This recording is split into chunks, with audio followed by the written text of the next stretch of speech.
Come on in the room. Oh, come on in the room. First of all, I am really sorry about the time because I I thought this show came on later. Did they move the time up of this show? I thought this show came on 9 on Sundays. Or is that the Family Chantel that comes on 9 on Mondays? I'm sorry. I listen. I'm over here watching Snap Killer Couples on what is that show? Oxygen. And then I was just like, oh, let me just get prepared for 90 Day Fiance. And it was like 30 minutes into the episode. And I was like, oh, wait a minute. I thought it came on at 9. So forgive me, guys. I didn't know the show came on at 8. At 8. What show comes on at 9? Oh, it's probably the Family Chantel because their episodes are only an hour. That's what it is. Hey, y'all. How y'all doing tonight? Hey, Misty. Hey, Crystal.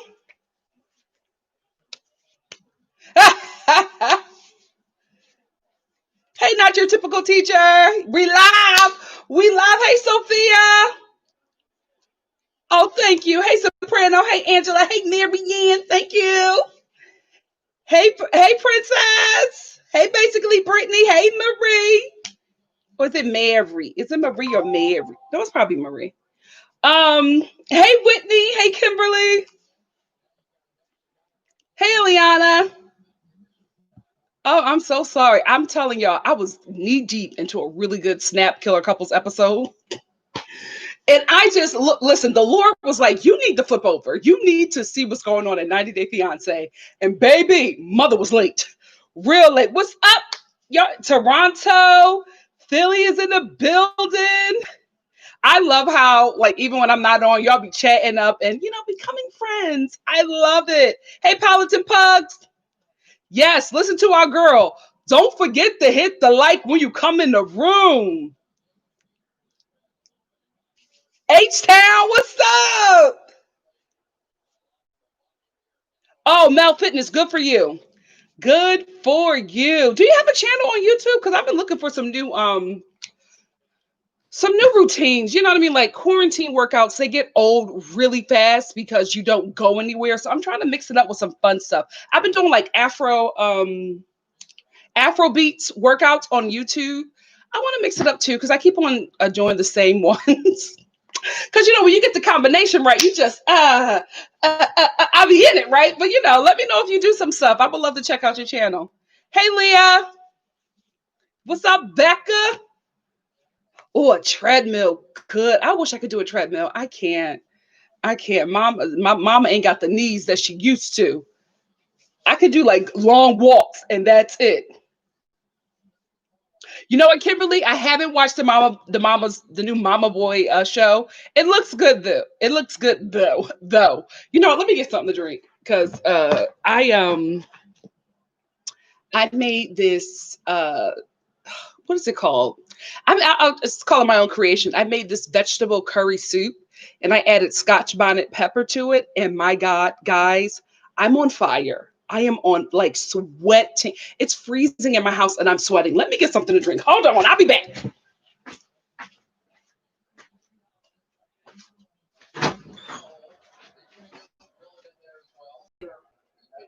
Hey girl, hey.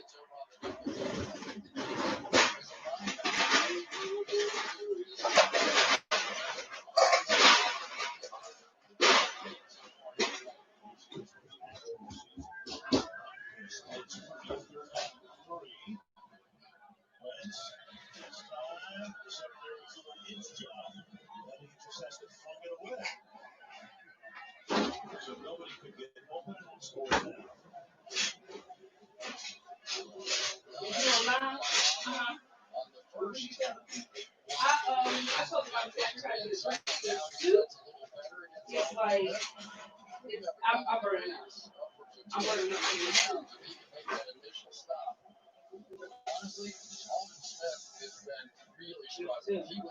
Right? Yes, this soup is like coming out of my skin. I'm on fire. Mom, turn down the game. I can hear it in the room. Thank you. Woo! Woo!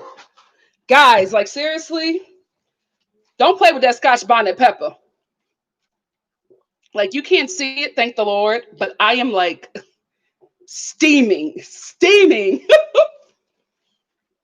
It's so good for your digestive system, but it's just way too hot for me. And also, my family, we're from Philadelphia. We're big, we're huge Philadelphia Eagles fans. So if you hear a little bit of screaming, the Eagles probably made a touchdown. So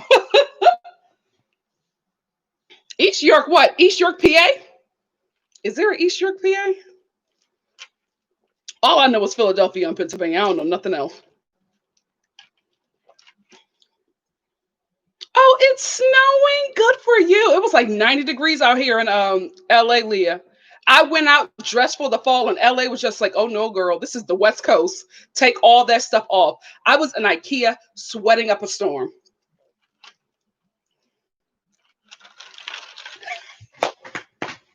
Graciela, I didn't know you guys could hear me in the freezer. Listen, I got so like I can't show you guys, but I got so much ice. You don't understand. It was just a little bit of Scotch bonnet pepper, and I am like, whoo, child.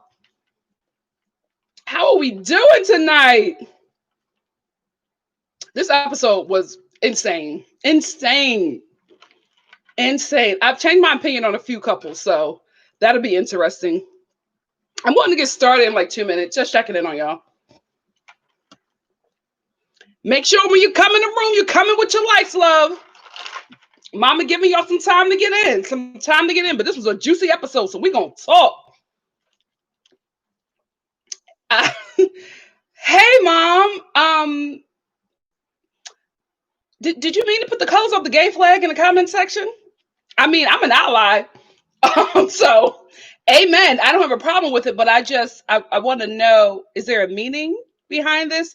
Or are we just, loving on our LGBTQ brothers and sisters? Let a sister know. Oh, it's snowing in Michigan. Like, I miss the snow. I miss the aesthetic of it. When I go back home to Philly for like holidays, I'll miss it. Like 2 days, and I'm like, oh, I'm over this. I'm over this because I grew up in the city. So we have city snow. City snow is not like country snow, not like mountain snow. It's gray and brown and sometimes black and ugly. Oh, we got Holland in the building. What's up, Joy? Hey, Latoya. Oh, Kimberly, Ariella is annoying, but let's cut the new mama some slack. Mama Star is in the building. Yes, she is not your typical teacher. Oh, here she goes. I'm telling you, every time y'all gas her up in this comment section, she is on cloud 9 for days. Oh, Soprano 2 said, depending on November 3rd, I will need a London roommate. Nikki, want to come? Soprano 2, I will love it. But are you guys letting people in? I heard y'all going on lockdown. Same here in Cali. Like, I just, I've accepted that we're going to be on lockdown for Christmas. And listen, I've made peace. I've made peace with it. But they are not putting me on lockdown on Black Friday. Listen, I'm going to get my sales. Should I? You know what? No. I'm going to do my internet shopping. I'm going to do my internet shopping on Black Friday a little bit. This is the thing, guys. Cyber Monday be having some great deals. Last year, I bought a couple of things on Black Friday online. I saved the rest of my coins for Cyber Monday, and I made out with some huge deals. So pro tip, hold your money for Monday. Black Friday is not as great as it normally is. Cyber Monday is, listen, they taking them for the coins.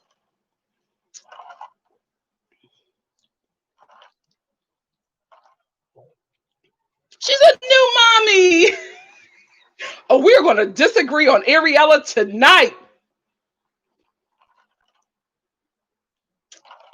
Oh, thank you, Alicia. Oh, Becky, you got a TV last year?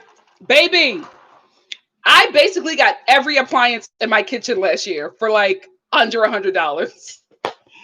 I got the blender, the Ace Nova blender. I got that for $40. Normally it's like over $100. Um, Well, I just got a bunch of stuff. I got a lot of stuff on Pat McGrath. She has a crazy Black Friday sale, and then she's starting to do Cyber Monday. But I got a lot of appliances for under $100. I just had boxes on boxes on boxes coming to my house, and my family was just like, "Oh my goodness, how much money did you spend?" And I'm like, "Guys, I ain't break 200, and I had so much stuff." So Cyber Monday is where it's at. Yes, get the likes up and make sure, yes, guys. Thank you, Latoya. Make sure you are liking, commenting, subscribing, and sharing.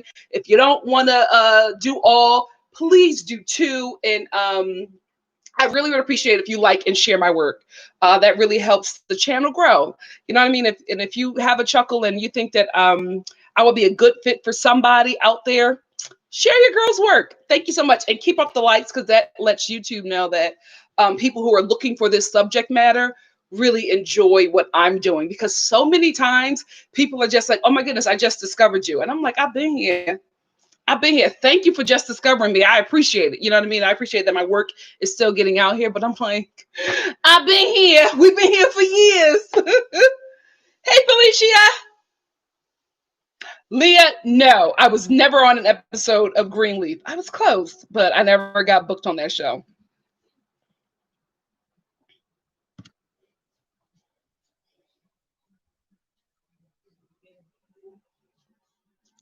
I love that you guys are becoming friends. I don't think you guys know how much I love that.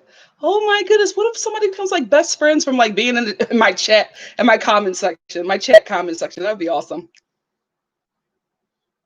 Kimberly, let them know. Kimberly been here from the beginning. Kimberly said, "I remember when you had less than 1,000 subscribers, but I just got into watching lives and interacting." See, some of you have seen your girl grow.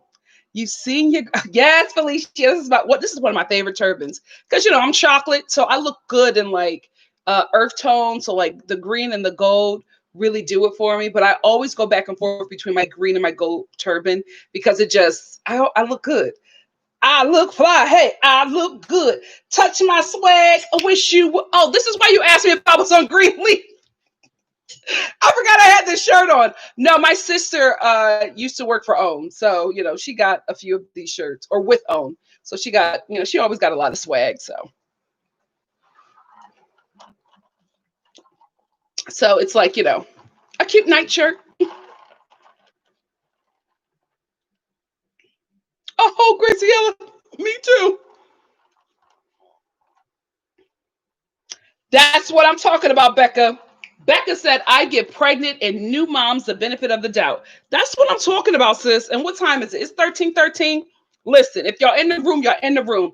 Give your girl some likes when you come in the room, and let's start. Oh no. Oh, child, my phone updated. What the hell? Oh my gosh, if you have an iPhone, did you do that new update? I didn't know I did it, but my phone was on the charger. I didn't catch it. Oh crap. Okay, I found them. They look hella different, but we're going to get into it. Anyway, if you are just watching this live to get to the review, I would like to inform you that the review starts right now.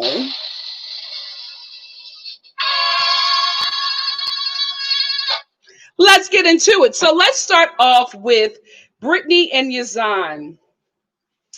This one, a lot happened with this couple tonight.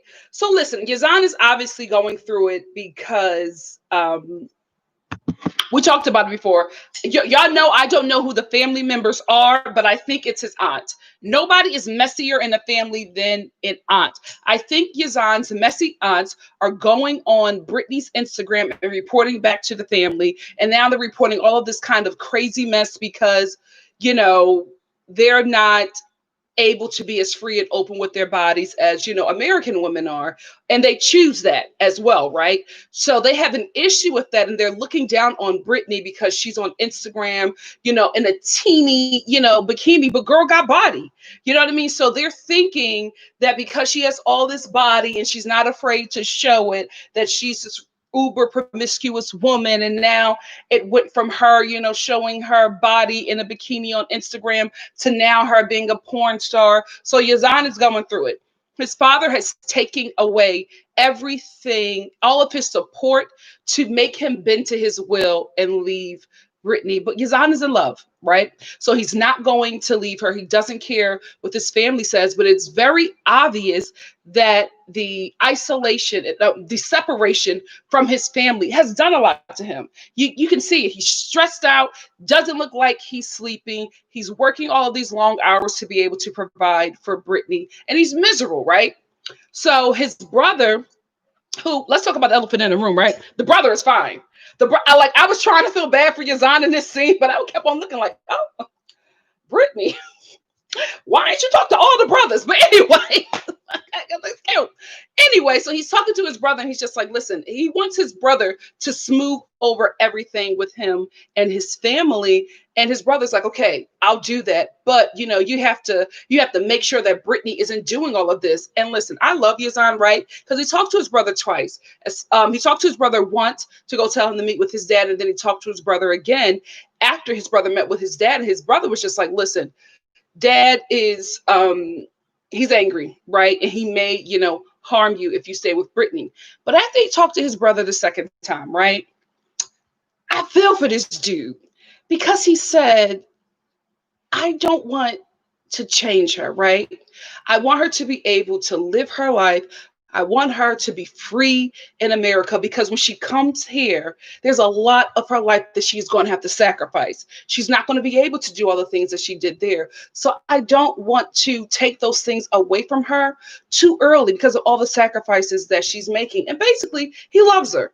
And after all of this, after being abandoned by his family, after, his financial resources taken away, and now his father threatening his life, he's still like, I want to be with this woman. And his brother's just like, well, I don't understand, right? The brother can't understand why Yazan is sacrificing all of these things for Britney, but maybe the brother ain't never been in love.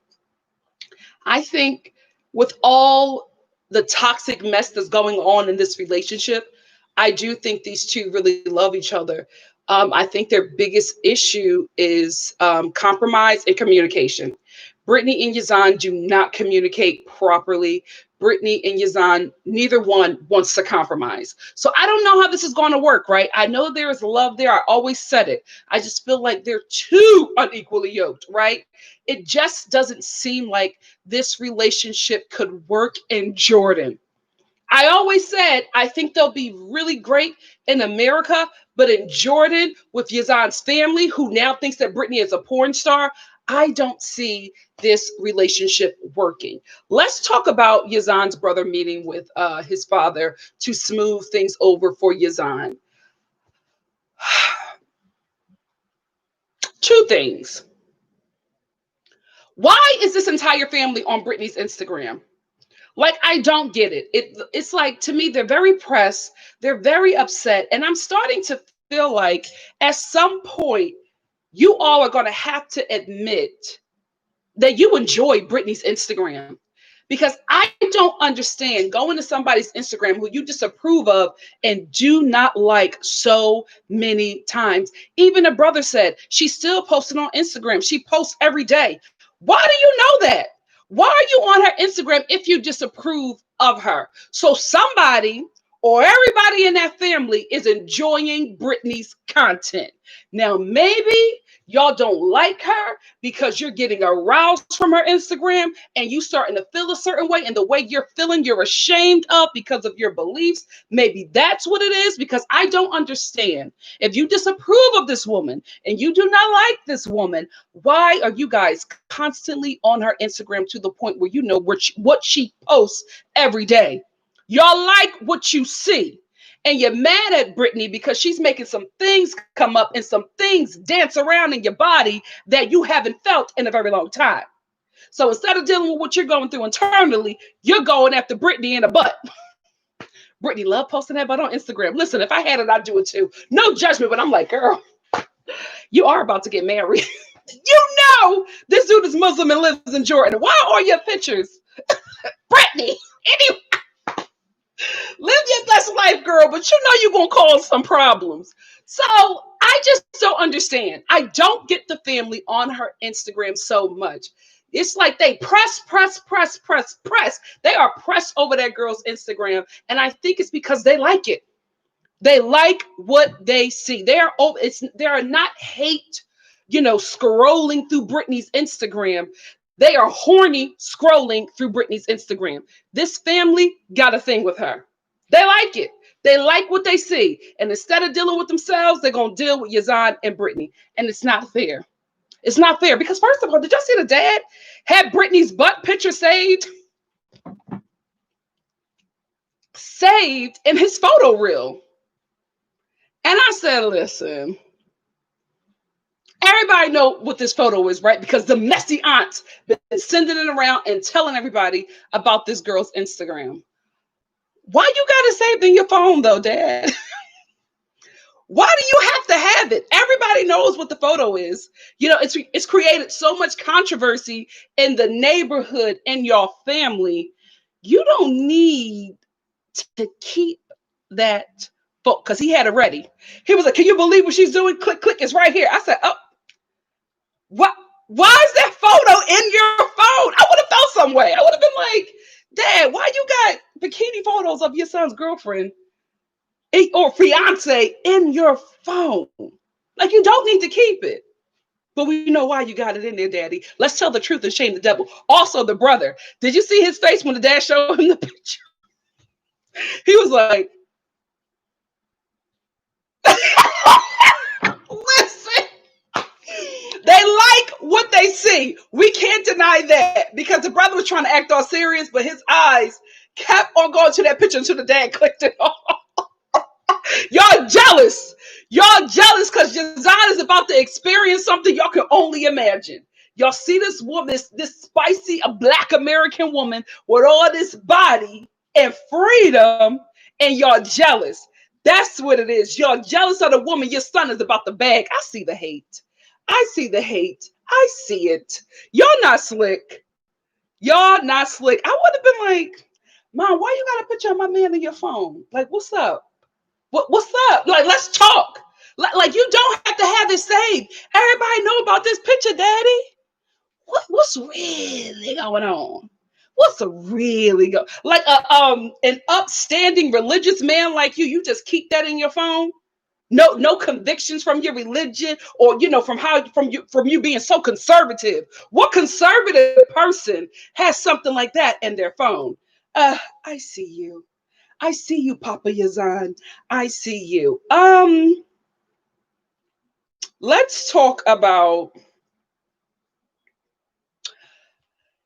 I'm not really clear about this, and we can talk about this after I've done the review. But which uncle is it that said that Britney is doing porn? Is it the liberal uncle who was all chill with this relationship, or is it a hating uncle who said that she's doing porn? Because when they mentioned the uncle, I was just like, it can't be our uncle.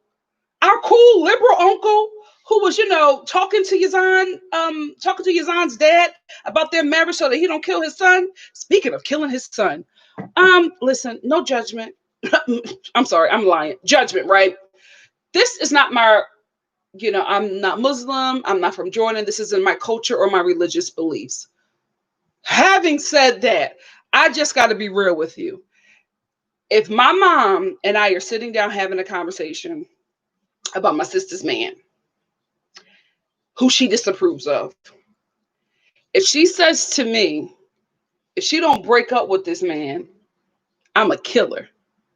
I'm not going to be chill. His brother was like, I get it. Again, right? This is not my religion. This is not my culture. But what, that information didn't shake you in some kind, like even emotionally. Like, you don't have to get up and be like, oh, you're not going to kill my brother. But at least give some kind of reaction. That made me feel like they didn't already killed a family member before, or they do that often because he was very chill about his father saying on TV that he gonna kill his brother. Hmm. All right. Well, I'm gonna go to Starbucks. You want anything? It was just so chill. It was so chill. I wanted some kind of reaction, like, no, oh no, Dad, you're overreacting. It's okay. I'll talk to. No, we're family. Something. No pleading or nothing.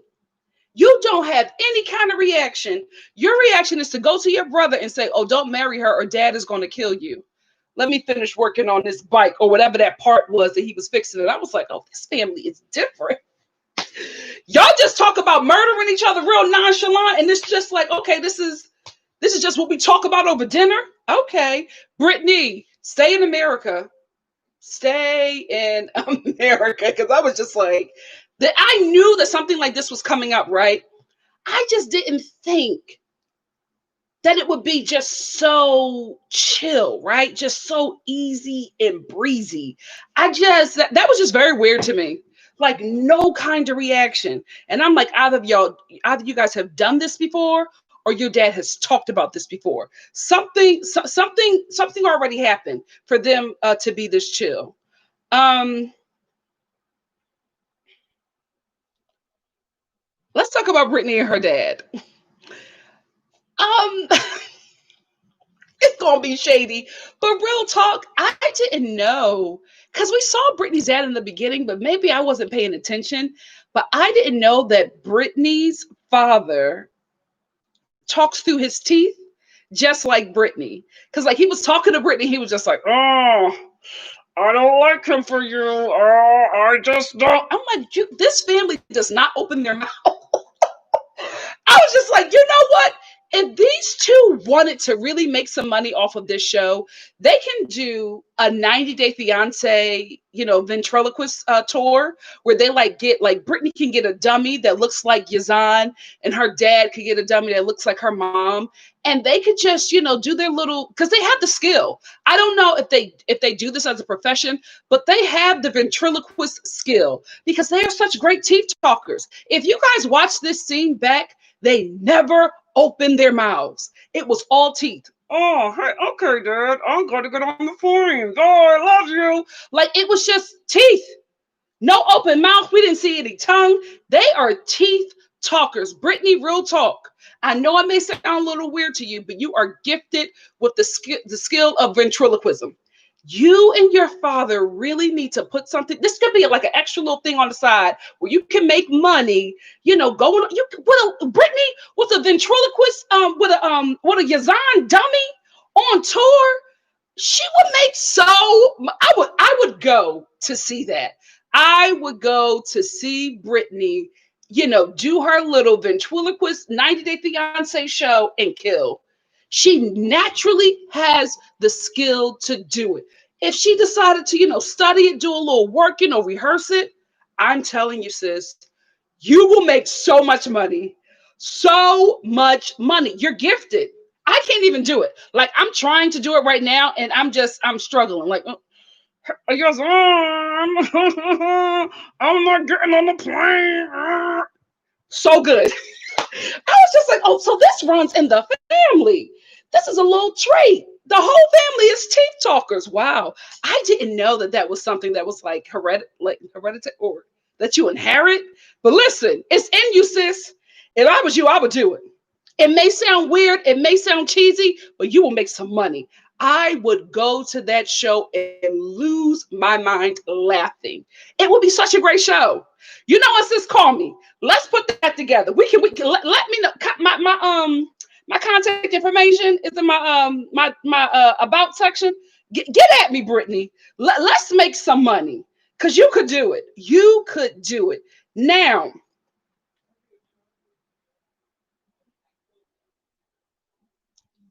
hold up. Oh, child, I done wrote somebody else's notes. I do this all the time. Anyway, let's talk about Brittany now going back to Jordan. Maybe I missed this, and maybe you guys can tell me after the review. Why is she going back to Jordan with her girlfriend? The other girl who be posted up with the butt shots and the titties out on Instagram right beside her. Why are you taking, you know, your friend with the titties to Jordan? Why not your father? That just didn't make sense to me. The only way it made sense to me was that they were using her friend to drum up some more drama and confusion concerning their storyline. Here's why I think that's not smart. Yazan's dad already wants to kill him, right? Everybody in Yazan family seem to be cool with it. Brittany, who already the family think that she's a porn star, she's going to take her friend who is just as free with her body as Brittany to Jordan. And there's already an issue with how you express yourself in your clothing. So you're going to take your twin and expressing of the body with you to Jordan, and your man is about to die. It doesn't make sense to me. And again, I think there's something going on in the communication, because Yazan calls her or texts her a picture of his car being crashed, and he said basically tries to blame her for it. Before we get into that, my thing is, you text her your car crashing, not, oh, my father gonna kill me if we don't get married. Why wasn't that in the text thread? Why are you sending her the car and not the fact that you probably got a week of life left? They don't communicate. This couple does not communicate. Why is the car crash the thing that you want to talk to her about? I would be like, you know what, babe? Let's try to get me to America, because I don't think you coming here is going to be good for me. I got a week to live. They might kill you and your friend who like to put her titties out on Instagram. Listen, good tits. Mama got good tits, but y'all about to die. Y'all about to die, and y'all don't know how dire this situation is. So I'm just like, where's the communication with this couple? They don't know how to talk to each other. It's beyond the language barrier. It's beyond a language barrier, because I just don't understand why that was the thing that he reached out to her about, the car that he just got crashing, and not the fact that he at this point got about 5.5 days of life left. Weird. This couple is weird. So now let's get into Yazan's misplaced anger, right? So Yazan, once an American wife who already, is a self-professed sugar baby. So you already know what you're getting into, right? You see the girl, she liked money, she liked nice things. She has already, asked you for money and to send you stuff, and it has stressed you out because you don't have that financially. Again, why do you want a wife? Wives ain't never cheat. I ain't never met a cheat wife, okay? I don't know if they exist, because I don't know none of them, right? So he is stressed, working a lot of hours, preparing and buying a lot of stuff to get Brittany to come to the US and be comfortable. So they get into this whole thing about a taxi. Something happened to his car. He didn't tell her what happened. All he says is he doesn't have a car. Brittany responds, fine, we can get a taxi. Then he responds with the picture of the car, and I do all this for you. Then he starts sending her like aggressive voice notes of him screaming and blaming her for everything. I do everything for you. I do everything for you. Listen, I kind of overlooked that, because you know what? I don't know how I would be reacting if I knew that I might be dead in 5 days. So I was just like, you know what, Yazan? I don't like how you're talking to Brittany. I think you got to get it together. But I've never been, I never knew that I was near death. So I'm going to excuse that this time. So I'm thinking that maybe he is just, in this, erratic state, because she's coming here. He already has a lot going on, and he's probably going to die or get harmed in some kind of way. So he's just stressed. All across the board, Yazan is stressed. I still hated how he talked to her. I still felt like he had displaced anger. Like, be mad at your daddy. Talk to your father like that, not your future wife. And first of all, she ain't even got on the plane yet. So you're sending her these voice notes, screaming at her. Then you get on the phone with her. You're screaming at her. You're hanging up on each other. She hasn't even got on a plane yet. So Brittany, I'm not going to get on this plane. Period. She has every right.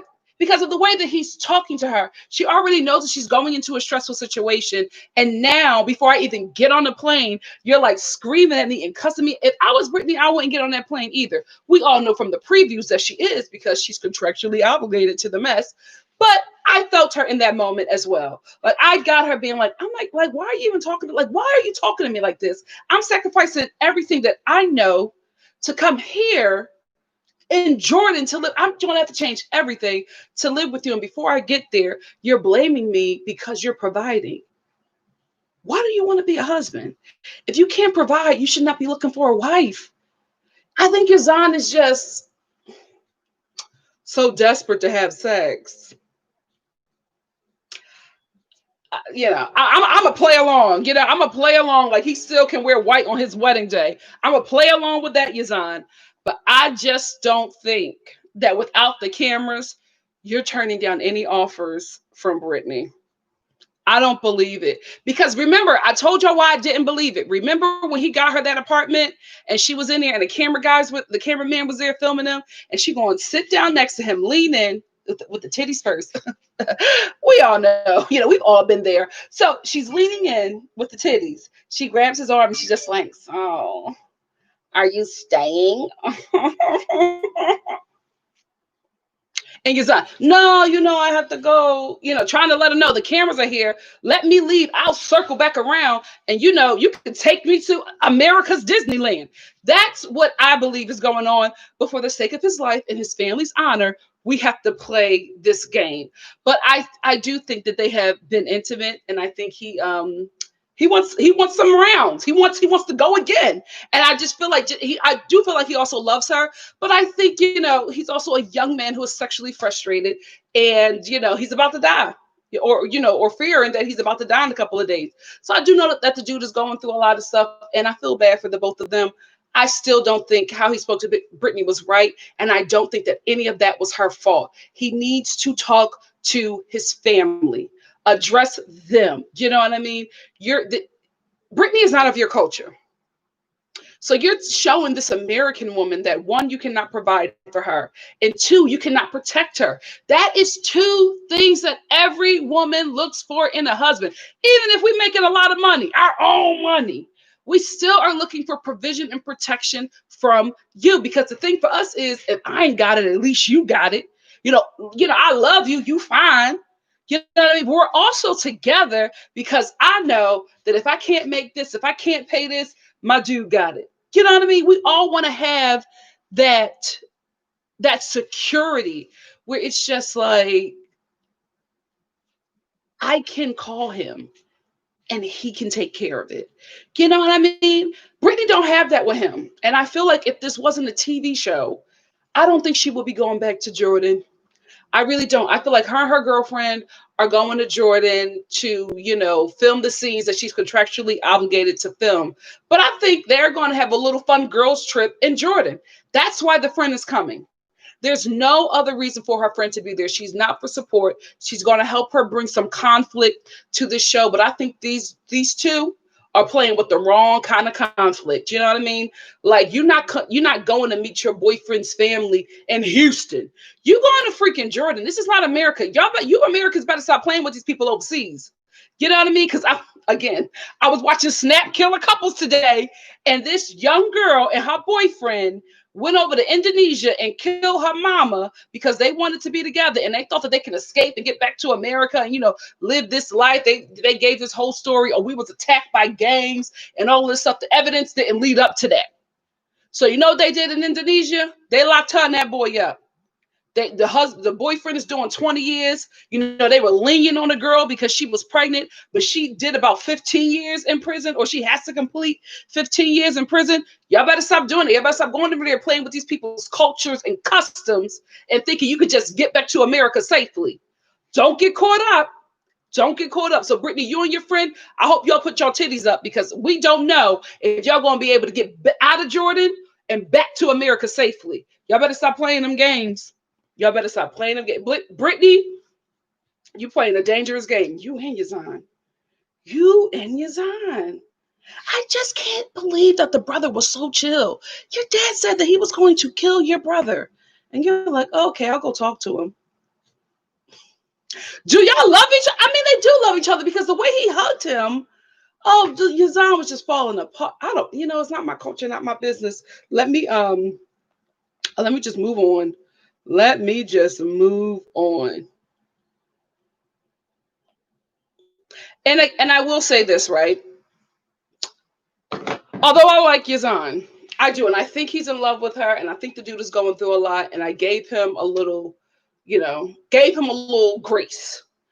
I think that Brittany is leaving one abusive relationship and she's entering another.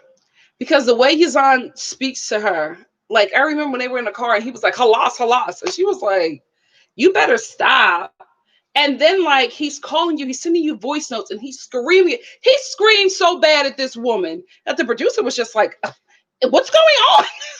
Like normally they don't break the fourth wall like that and start talking unless it's something where it's just like, listen, well, I gotta ask a question. Because he was going berserk and the producer is, what's going on? What is he mad about? Like, hey, I would ask the same question even if I was the driver. I'd be like, you okay? Should I turn around? Do you really want to go to Jordan? Like somebody had to ask a question. So the producer asked, and she's just like, it's okay. Oh, he just tripping. Chill. This whole couple, everything about them is just very chill for no reason. She's very chill at the way he speaks to her. And I'm just like, are you familiar with this kind of behavior? Because she did say that her ex was abusive. She didn't say how. We don't know if it was physical, verbally, or mentally. We don't know. But she was very chill with the way that he was speaking to her. She's just on her phone and she's just like, you know what? He is tripping. He is screaming at you at the top of his lungs. The way Yazan was screaming at her, I knew that he was on the phone and the phone was going crazy. That wasn't like a chill scream. It wasn't like, I'm just upset with you. It was I'm upset with you. Like you knew that there was some movement behind that scream. So you knew that something was going on and she was just very chill. Very, very chill. This isn't funny, but I will say I did a little chuckle. I did a little chuckle because the way this couple argues, I'm like, it's just there's from two totally different cultures, and neither one of them breaks that for the other. So hearing Yazan scream to Brittany and he's arguing with her in like this broken English, and Brittany is arguing back to him, right? But she's arguing back to him like she's getting in a fight with a sister at a nail salon. Like the way they going back and forth, I'm like, y'all are arguing with two people from different cultures, but y'all arguing in your culture to each other. It was just hearing it. And Brittany, you are tripping. Like, why are you acting like? Oh my God, I like these two. I want them. I'm gonna be honest with you. I want them to work out for selfish reasons. I want to see this couple. I want to see this couple in America just existing. They're so different. It's so interesting. Like, I just want to see them exist on, like, I don't know if they have enough to have their own show, but I want to see them on like Happily Ever After with Yazan living in America and just, I don't know. They're so freaking interesting. He is tripping. Why are you, girl? And she was like, girl. Girl, why are you talking like that? Girl, like whatever, girl. I don't care, girl. And Brittany, girl. Oh, they're so different. It's so interesting. I want to see more of them. I'm sorry. I want to see more of this couple. Girl, why did you call you Zach? Oh, I want to see the wedding. Like these two can start a YouTube channel, and this is like, listen, I know a lot of people like the family YouTube channels. I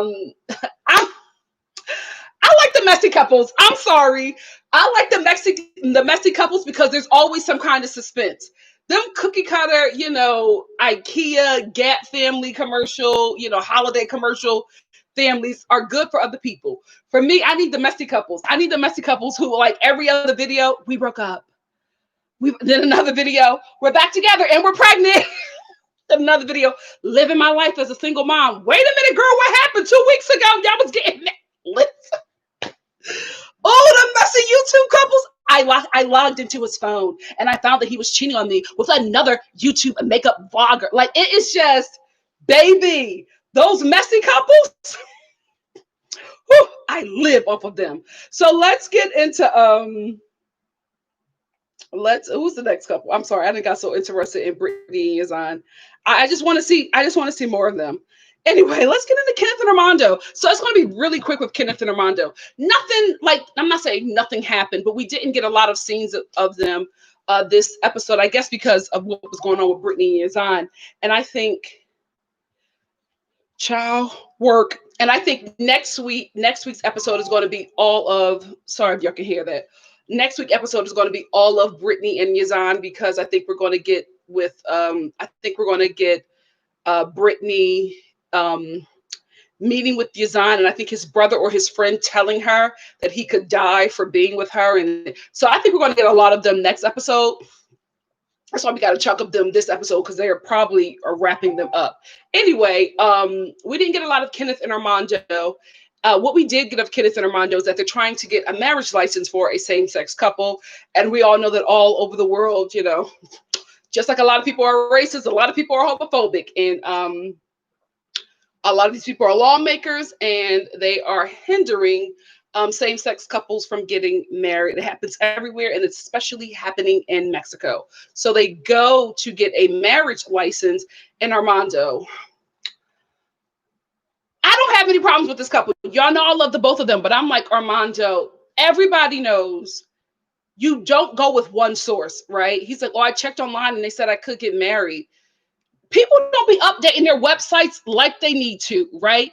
So you also have to call. Like with simple things, like if I'm going, I say like way too much. I've been in LA too long. Anyway, if I'm ordering something online from, Cheesecake Factory, I look at the menu, right? I see what they have. I also call, because a lot of stuff is seasonal and you don't know. You don't want to go through the whole thing of making the order and then you get to, submit payment and, oh, this is out of stock, or, we don't have this. This is a seasonal item.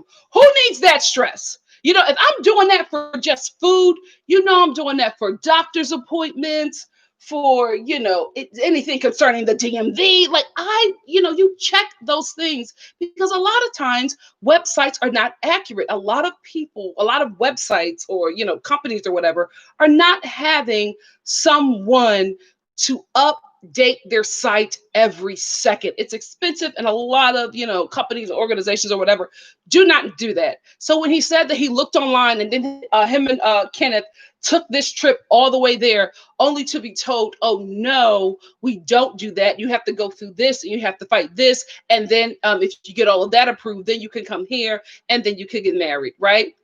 I understand the process. It's always like that for anything that, is controversial. And same-sex marriages in a lot of places are controversial. That was my own thing with Armando. Y'all know I love him, but I'm like, you looked online and then you took this trip here with your partner. But you know what? He's a man. Men are not thorough. They are not thorough. They will look one place and that's enough. Let a man lose something. Let him lose his keys. Oh, did you check here? Did you check the last place you were at? No, I was checking around the car. That's it. You didn't go in, you didn't, do your step. You didn't follow your steps. You didn't try looking at the last place you were at. You didn't maybe check your pockets. No, I didn't even think to check my pockets. Oh, here they are. They're not thorough. And they're not smart. That's why God made us. Let's tell the truth and shame the devil. So they're just not thorough. So maybe that's why. But I'm like, you checked the website and took the trip. I never do. Oh, no, I never do that. I'm checking the website. I'm checking Yelp. And then when I need to be sure, especially if I'm putting gas in my car to take this trip, oh, I'm checking. I'm calling. Do y'all have this? What time will it be ready? Like, but he's a man, so he's not thorough. Anyway, they get there and they find out that they can't get married. They have to take, the Constitution allows it.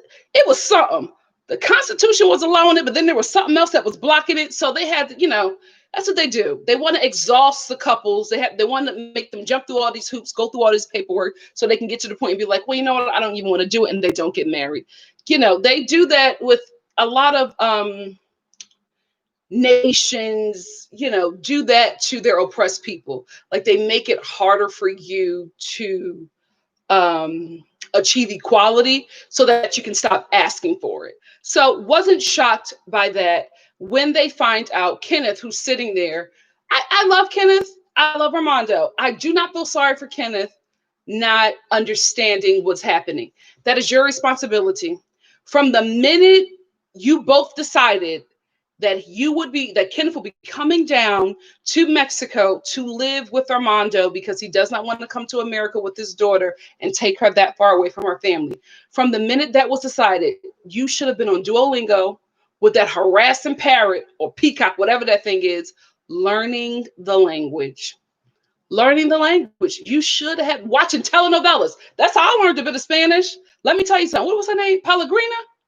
Was it Pellegrina? Pellegrino. That was my show. The one with the monkey. I know what the hell was going on, but they were committed. That's what you should have been doing. That's what you should have. So the fact that you're sitting here and you're just like, oh, I don't know what's happening. I don't know what they're saying. No, baby. That's on you. Nobody feels sympathy for you. It's very ignorant to move somewhere to live. You don't know the language, you don't know the culture, you don't know the land, you did no research, and you just thought with your, very proud, ignorant American mind that you were going to come there and they were going to cater to you. That's not how it works. So you should have learned the language. I do not feel sorry for Kenneth. Here's where I do feel sorry for him. He lives in America, and America slowly but surely is making some progress to bring equality to LGBT peoples. It's taken a while, especially for the Black ones, but there are some things happening. Prop 8. A lot of things are happening to allow LGBTQ people to marry, same-sex couple to marry in the U.S. and he has a bit of an easier gay life in America than he does in Mexico. That is, things are a little different there. You know what I mean? And so with being rejected with the license, the marriage license, he said that he started to feel like things started to come up concerning how he was discriminated before for being gay. And he started, those feelings and emotions, they never leave you, right? You never forget the first time that you experience, your first homophobic or, racist experience or sexist experience. Discriminated people know what I'm talking about. You never forget that. That never leaves you. But as time goes on, you got to heal so you don't really hold on to that so that you can live a happy life. But with being denied this because he's a man, his partner is a man, things that he endured and that those feelings started to come back up. And so he started to cry like he couldn't control it. He was trying to, but we all know how Kenneth is. He'll cry at the drop of a dime. You know what I mean? But he couldn't control it and he started to feel some way. He was just like, I love him and I really want to marry him. And that's it's a hard pill to swallow that I can't marry him right away. Armando was a bit chill, right? Because he's from Mexico. He knew that this would be, a little difficult to do. So he was chill with the fact that he couldn't get the marriage license right away, but that he could if he did this, and that. So he was able to see a bright side because he knew that it was going, he already went in knowing that it was going to be difficult. Kenneth, still thinking about America and how things are done, thought it would be easy. And that's not the case. I don't know why Kenneth, being from Florida, thought that it was going to be easy to get a marriage license. Because I don't think. Maybe certain parts of Florida, but I'm just like, is Florida allowing same-sex couples to get married? I feel like if they are, they're making it hella difficult. So I don't know. He was just saying that he was, the emotions were coming up that he felt back when he was discriminated against. And I said, God bless you. You know what I mean? How lucky. How privileged are you to have to remember what racism, what discrimination was like? What a privilege, because there are a lot of people who don't have that. I would love to, have discrimination or racism, sexism, everything that I have experienced because of things of how I was born, things that I cannot change. I would love for those things to be a distant memory. I would love that. You know what I mean? Here, Kenneth is crying because those distant memories are coming up, because of how he used to be treated. What a privilege to used to be treated like that. What a privilege. I still felt for the dude, but I was like, wow, you don't even know how blessed you are in that, where that's an afterthought, right? Like that happened to me back in the day, not currently existing in that discrimination and ignorance. Good for you, Kenneth. Good for you. I need you to start looking at the bright side of things, because Kenneth gets really down if something doesn't go his way. And I feel like he's going to continue to go through these things in Mexico because he's used to a certain kind of lifestyle. And I feel like at his big age, he needs to know that things in America are not going to be the same for you in Mexico. And you can't cry and pout every time something doesn't go your way. He gets frustrated very easily over the simplest things. Not frustrated to the point where it's like erratic and uncontrollable, but frustrated to the point where it's like you don't feel bad for him. Like I can't. You're sitting outside of a candy store crying because you don't understand the language, but that's on you. Like this was preventable. You know what I mean? Like if you wanted to get married in Mexico, but you didn't even look up if you could do that in the area we're trying to get married. I know that Armando did it, but he did the bare minimum. Let's tell the truth and shame the devil. But you could have did something as well. You know, this man is freshly out, left his family who was helping him raise his daughter, is now, moving his daughter into this home with you, raising her, just trying to go through life as now an out and proud gay man, while also dealing with you. Like there's so much responsibility put on Armando, and Kenneth doesn't really look at that because he's paying a majority of things. That's not equal to me. That's not equal. I don't know. Y'all know it's my favorite couple. This is the most critique that I've ever given them. But y'all got to be more responsible at your big ages. Nobody is going to give you grace concerning those things. I know I can't. I know I can't. Jimmy and Summit. Okay, so Summit is finally divorced. Now he can marry his side chick Jenny, and he can now live freely with her in this dusty apartment that he got her, or that she got them. Jenny, oh gosh, I'm just so disappointed. You're in your 60s. You what depleted your 401k, abandoned them grandkids who obviously really love you, to move to India, live beyond what you was living in America, for a bum, a whole bum. And she keeps on trying. Like Jenny knows at this point that we think that she's a fool, because now she's starting to talk to the viewers of this show. I know that everybody thinks that I'm a fool. I know, I get it, but I love him. So she knows. She knows what we're saying. She's reading the comments. She's watching the YouTube reviews. Like she knows, right? Even in that, you keep on throwing out, well, we're in love and I love him, so I don't care what you keep on throwing out the love thing. Like that's okay.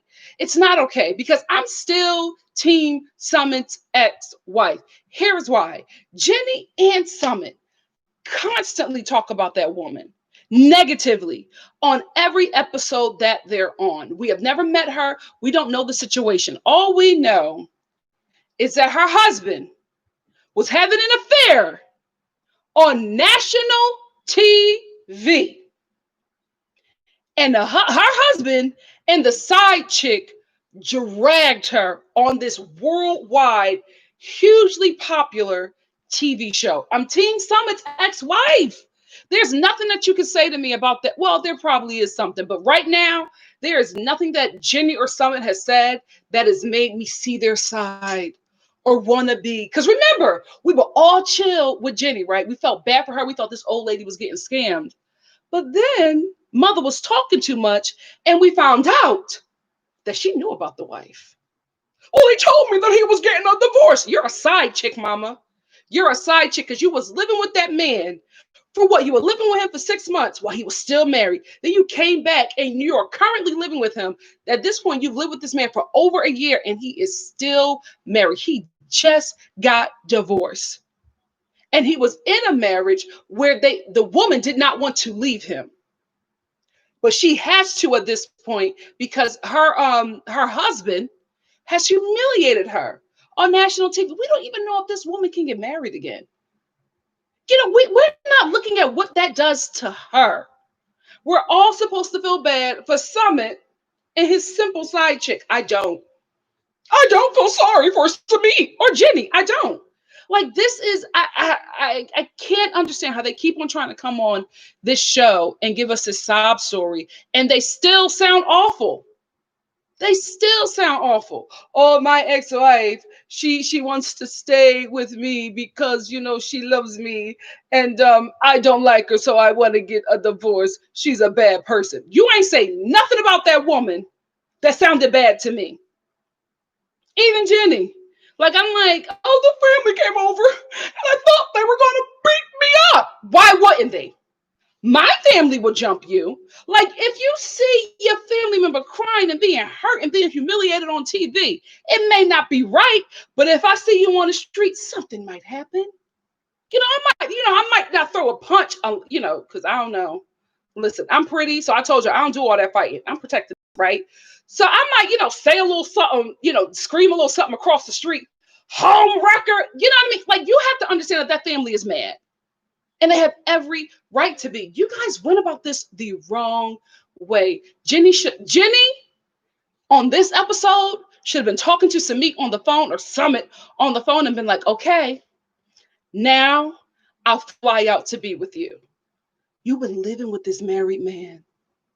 Lord knows what the real story is because Summit is a liar. And you've been living with him for this whole time while on this hugely popular TV show, dragging the current wife. Girl, bye. You get no sympathy from me. So even after he scams you, takes all your money, and leaves you, and you're on the tell-all crying, well, I loved him. I couldn't believe that he did this to me, and I know everybody said that this was going to happen. And I'm hurt. I don't care. You made this choice. You did not have to live this. You chose this life. You didn't have to live it. You chose this life. And here is how I know this dude is going to scam her. Here is how I know that once Jenny's money is done, so is Summit, because he gets the divorce. He calls her and she's like, well, tell me what's going on because I'm nervous. And he goes, what does it mean? What's going on? He's like, I'm divorced. It's done. Well, she's celebrating. Oh my God, yeah, we can be together. We can be together. I'm so excited. What does her man, her man that she left her family for, her man that she has drained her bank account for, what does he do as soon as he gets the good news that he is now divorced? He goes out to drinks with his buddy and his father. He not rushing home to you, the woman who he embarrassed his whole family for, the woman who he would die to marry. He not rushing home to you to celebrate, to bang you all around that apartment. No, he's going to get some cappuccino. Was that cappuccino? He went to get some cappuccino with his father and his friend. You were not the first stop. Right there. Get the message, mama. You were not the first stop. So Samit, Summit, whatever, is at this cafe, Starbucks. I don't know what this is, but I think they're drinking cappuccino.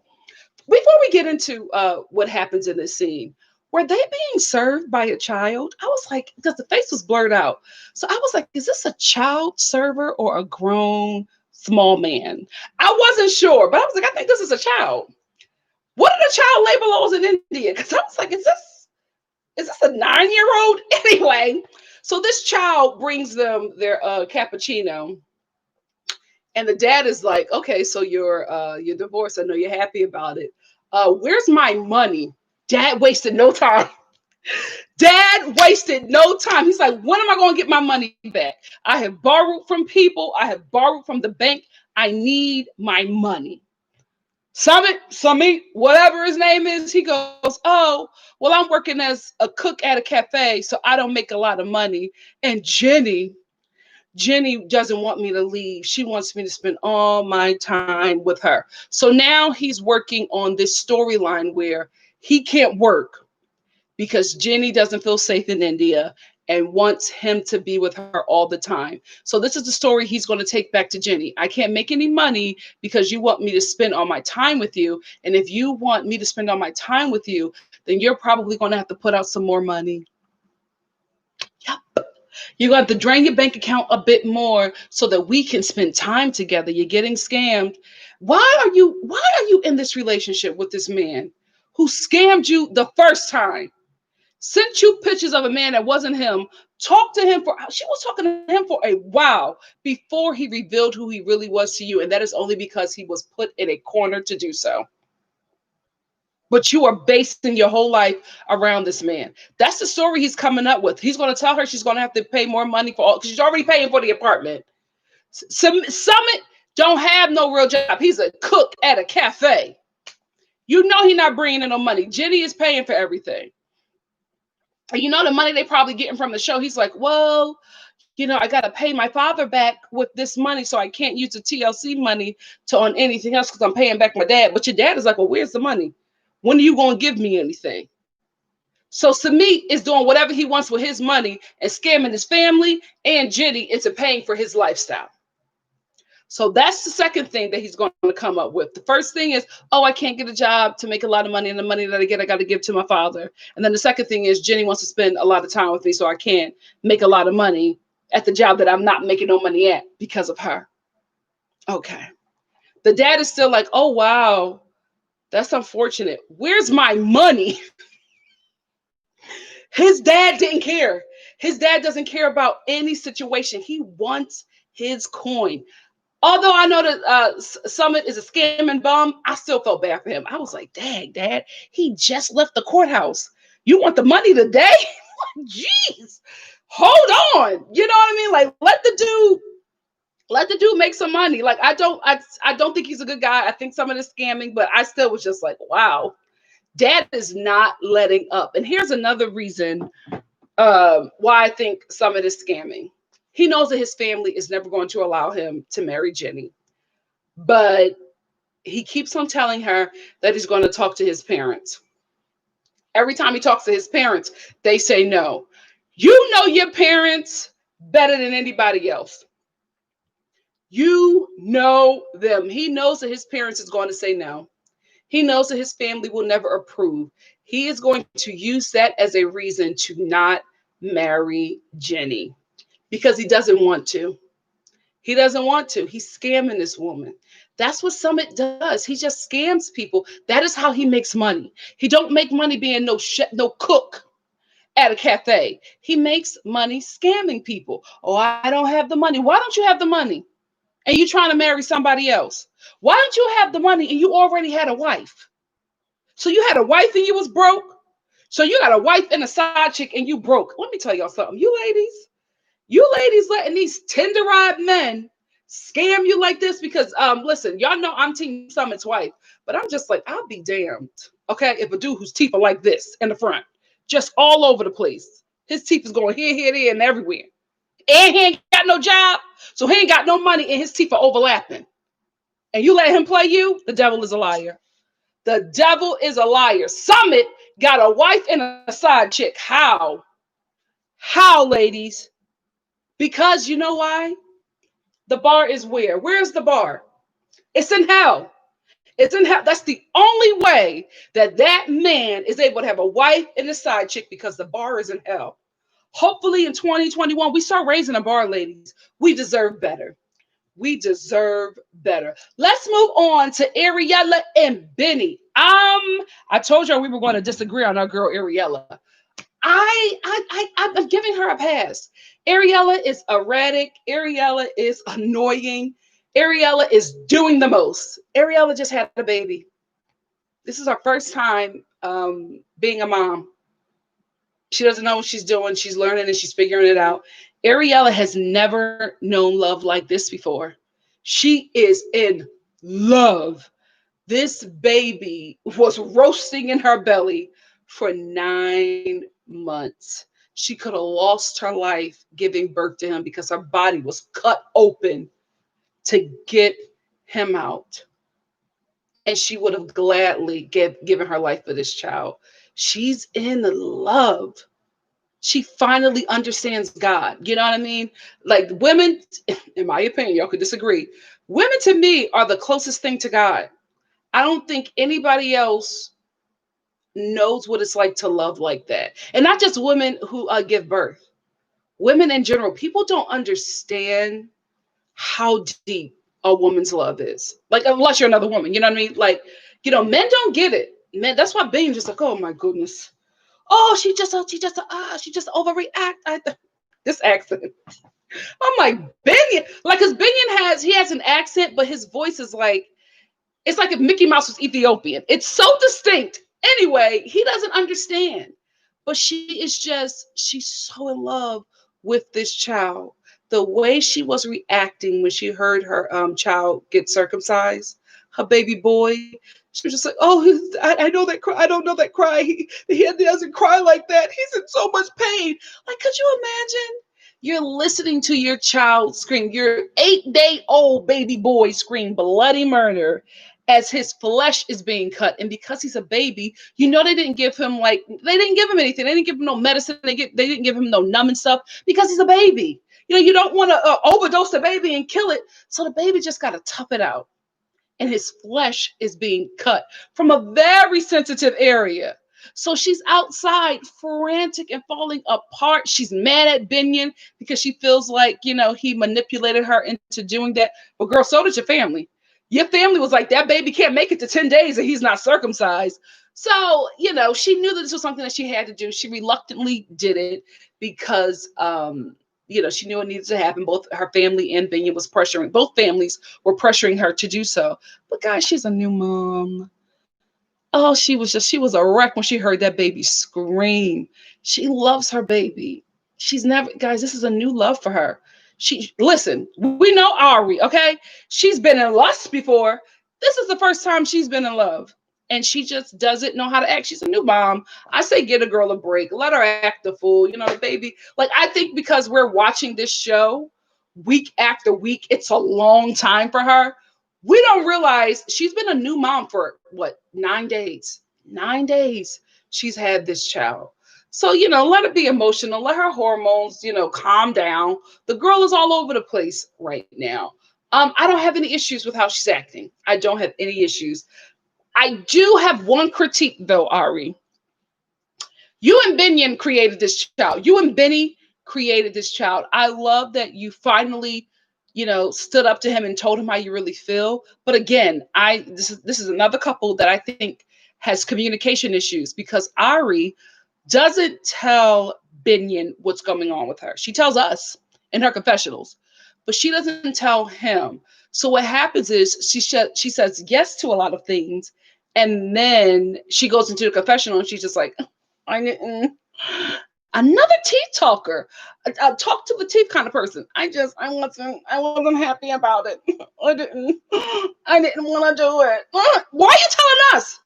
Tell your baby father. But she doesn't say that to him, or she'll say it and Binion will be like, oh, I disagree. And she's done. Then she's coming to the confessional. He doesn't listen to me. He doesn't. I just went with that. Girl, say no. I don't want baby to get cut. Instead of making a scene, right in front of the surgeon, like the surgeon was just like, oh, so this ain't happening? I just scheduled this surgery for my day and it's not happening. Like, instead of doing that, tell your man, I don't want it. If he gives a pushback, you push back. You can't just let him bulldoze you. He's bulldozed you in so many things. And I think that's her thing. She's feeling bulldozed by Binion, but she doesn't. And maybe it's because she's not a confrontational person. I understand. But you have to be. You have to start speaking up and standing your ground. So I think I know she's also responsible for the breakdown in communication in this relationship because they already have a language barrier, right? But then we also have Ari, who is dealing with a lot, and she doesn't express that to Binion until she blows up. And then that's when he has to get it.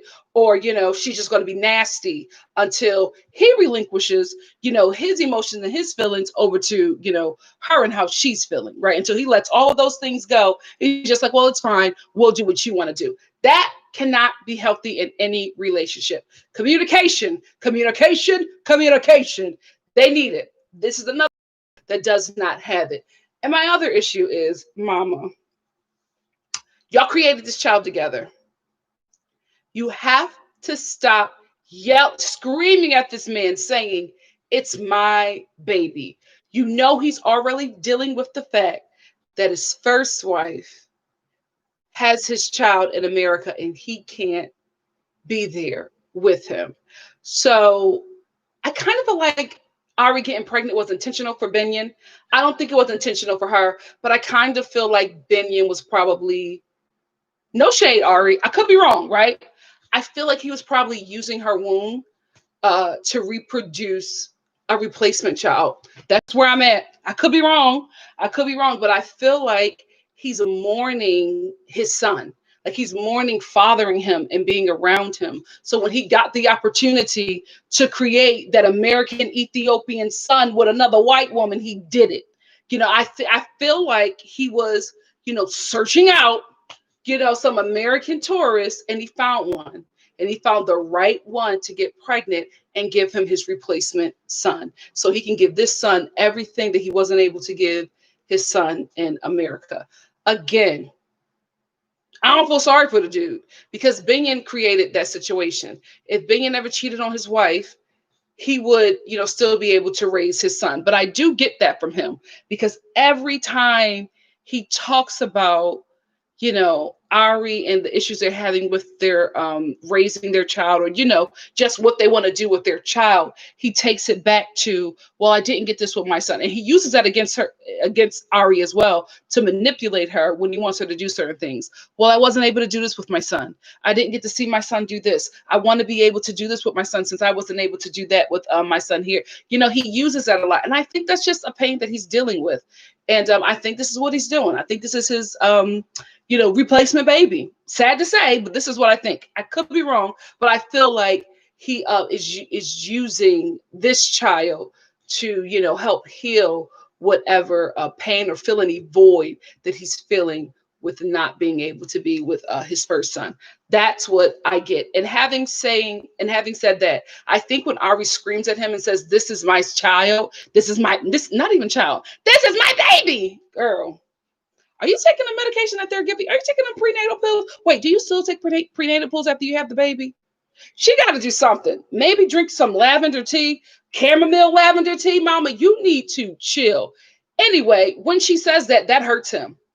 That hurts him. He hasn't communicated that hurts him, but you can see his body change every time she says that to him. When she was nursing her son, she just screamed at him and said, "This is my baby." That man deflated. That hurt him. But he's not telling her. He's telling us in the confessional. I mean, all these couples have to do is talk. That's all these couples have to do. If they do that, these relationships will be successful. But then we wouldn't have a TV show. So maybe that's why the producers are just like, talk to us. Don't talk to each other. We need this to crumble for the ratings. Anyway, that was my only issue with Ari. I just feel like she's not. Two issues. She doesn't communicate properly with Benyon, and you guys share a child. Yes, you carried him in your womb. Yes, you are nursing him. You have more responsibilities to a very young child than the father, like physically. But mama, you needed him to create that baby as well. So that's my only issue with Ari. Not that, but those two things. Let's move on to Devin and Ji-hoon. So Devin and Ji-hoon goes to meet Ji-hoon's friends in a park with a lot of tents. They never explained why this park had a lot of tents, but is it because, and you guys can answer this after, is this because Koreans have their very fair skin and they don't like being out in the sun? Because I'm like, if y'all got tents everywhere and there's not an event going on, maybe it has something to do with the sun. That was my, conclusion. I could be wrong. But anyway, Devin says when she sees all of the tents in America. Wait, how do I do Devin's voice? In America, I can't do it, but I can do the face. In America, if you see a lot of tents, that means you're trying to get meth. I'm American. Where do you live? Let's talk. What methadone neighborhood do you live in, honey? Because when I see tents, and maybe this is just my neighborhood, if I am at a park and I see a lot of tents, I'm thinking, oh my gosh, the hipsters have moved into my hood. That's what I'm thinking. That looked very hipster to me. I didn't think meth. Where do you live? Don't put that on America. Yes, we got a little meth issue, but baby, that's not every neighborhood. That's not every neighborhood. But you know what? I see your mother. So I know you live somewhere real rough. Real rough. Anyway, Devin, right? Here's my conclusion with Devin. I feel like, and I could be wrong, but I feel like at this point, she's out of this marriage. I think she met somebody or she's just exhausted from the relationship. Devin is looking for ways to get out. Why are you trying to sabotage this man everywhere you guys go? So you're at his job, you're telling his boss that he's a felon and a scammer. You know what I mean? Then you get with his friends and you're just like, oh, well, he has a lot of pictures of naked women in his phone. Is he cheating on me? What do you think that's going to cause in your relationship? It's such a dumb move. It's such a dumb move, especially as a woman. Let's just be real. As a woman, before we even ask you if you cheated, right? We already know. We've done the research. We have the receipts. We're waiting for you to lie so we can be like, oh, really? Well, I have your phone. Like, you know what I mean? So I feel like she's just trying to get out of this situation. Because I'm like, you're going to ask a man. You're going to ask a man's friends if their friend is cheating on you and you think you're going to get the truth. Dummy move. It's not a woman move. It's not a woman move. We take out the SIM card. We put it in our phone. We get all the effort. We put it into our phone. We get all the information that we need. We take screenshots and we remove the SIM card, put it back in his phone. At this time, we've already got the information. While he's asleep, yet again, when you give him a little bit of Robitussin, knock him out for a couple hours, you get the phone yet again and you text the chick that he's texting as if you are him. Then you get that information. You take screenshots of that and you send it to yourself, and then you go into his messages and you delete all of that. You go into the photos and you go into deleted videos, and you delete the deleted videos and deleted text messages and the deleted screenshots that you have taken, right? So that you got that information right there. You got the information from the SIM card, and then you got the information from the conversation that you were having with the other girl as if it were you. Then what you do is you find this chick's Instagram, because you took pictures of her information, right? So you're gonna take the pictures that she sent him. You take those pictures, you put them in a Google Images, and then you find her Instagram, you find her Facebook, and you find her job. So you have all that information right there. So you're doing your research. You're going back on her Instagram to about 215 weeks, and you know what kind of chick this is. You check her images, right? You check her little Instagram images. You see what he has liked. Another screenshot. So you got all of that information. You got the information of him taking the pictures that was sent, because you got that from his phone. You got all of her information from the SIM card that you got from his phone. You got an Instagram, you got his likes, you got the conversation, you got the naked photos. You have all the information that you need. Because as a woman, you know, if you ask his friends, they're going to tell you no. Dummy move. But if you're trying to get out of a relationship, you will go on national TV while this is being filmed saying that your man has thousands of pictures of naked women. Probably fans. Y'all fans be thirsting over these dudes, and I'm just like, well, the bar's in hell. So anyway, moving on. So you go on this TV show and tell his friends that you see thousands of pictures on his phone. Naked women. Grounds for divorce. Grounds for divorce, because my man is cheating on me. My man is cheating on me. So now you got you out because you're seeing that he is getting aroused by these other women. His friends are acting real sketchy when you're asking them about them. Can we talk about that one friend who was just like, I have thousands of pictures of naked women on my phone. That's normal. You got a problem, sir. You have a problem. You need thousands of women. It's erotic. I like it. It's for my sexual pleasure. Do you got a woman? I'm telling you, I just don't see any woman, looking at her man's phone or knowing in her man's phone that there are thousands of pictures of naked women and not one of them is her. I don't see her being like, oh, okay, baby, take your phone to the bathroom and have your fun while you sitting over there watching Housewives. I don't know. I could be wrong. But I'm just like, he volunteered that information so quickly. The scene wasn't cut. They didn't pull it out of him. He just said it. I got thousands of pictures of naked women on my phone. It's normal. Okay, go to therapy. Okay, delete your history because I feel like if somebody find out your Google history, you in trouble with the feds. Anyway, so I just feel like Devin I feel like she's looking for a way out, guys. Because listen, Jihoon is not the perfect guy. He's not the perfect husband. He's lazy. He don't like to work. I feel like he's trying to do something. And even when he's doing well, Devin tries to find a way to vilify this dude. And I think it's because at this point, she's checked out of the marriage and probably checked into another man. So I feel like she's just trying to find a reason that the fans will sympathize and rationalize with her. They'll be like, well, you know what? If my husband was cheating on me, I would do that too. Oh my goodness, Devin moved her whole life over to Korea to live with Jihoon and he cheated on her. Like, I think she's thinking far ahead. She's doing the long game and she's just like, I just can't leave him because I don't want to be with him anymore, right? I'll be the bad guy. But if I introduce that he's cheating on me, I can get out of this and I can be unscathed. Or if that doesn't work, I can tell everybody that he beats my child with no information. But because I know that Drusilla is a wild child, people will accept it. That's what I'm getting from Devin. I'm getting that she's working on her exit plan. I think she's trying to get out of this relationship, and there's nothing that Jihoon can do to fix it. And he doesn't know. Because she's moving dumb. And women don't move like this. We do not move like this unless we're trying to sabotage something.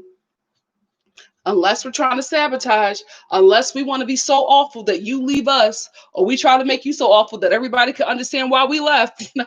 Can't nobody manipulate like a woman. Let's tell the truth and shame the devil. So that's what I'm thinking, Devin. I hope I'm wrong, but I think you've checked out, mama. I think you're done. I think Devin is done with this relationship. And you know what?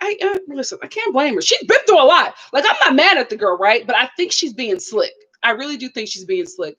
And I think the fans will understand if you're just like, I'm exhausted from this relationship. I just want to be out. But I think she's working on her image too. So that's what I'm thinking. I'm thinking that she doesn't feel like she can just walk out of this relationship. Hold on, because I wanna talk to you guys about something before we move on to another couple. I hope everybody's listening. Let me cue it up. Hold on. Because y'all didn't believe me. It's a lot of y'all that didn't believe me. Oh no, Nikki. I'm sorry. I didn't did this update on my freaking phone unwillingly and unknowingly. And it's taking me a while to find stuff. But I remember. Hold on. Let me turn up my volume.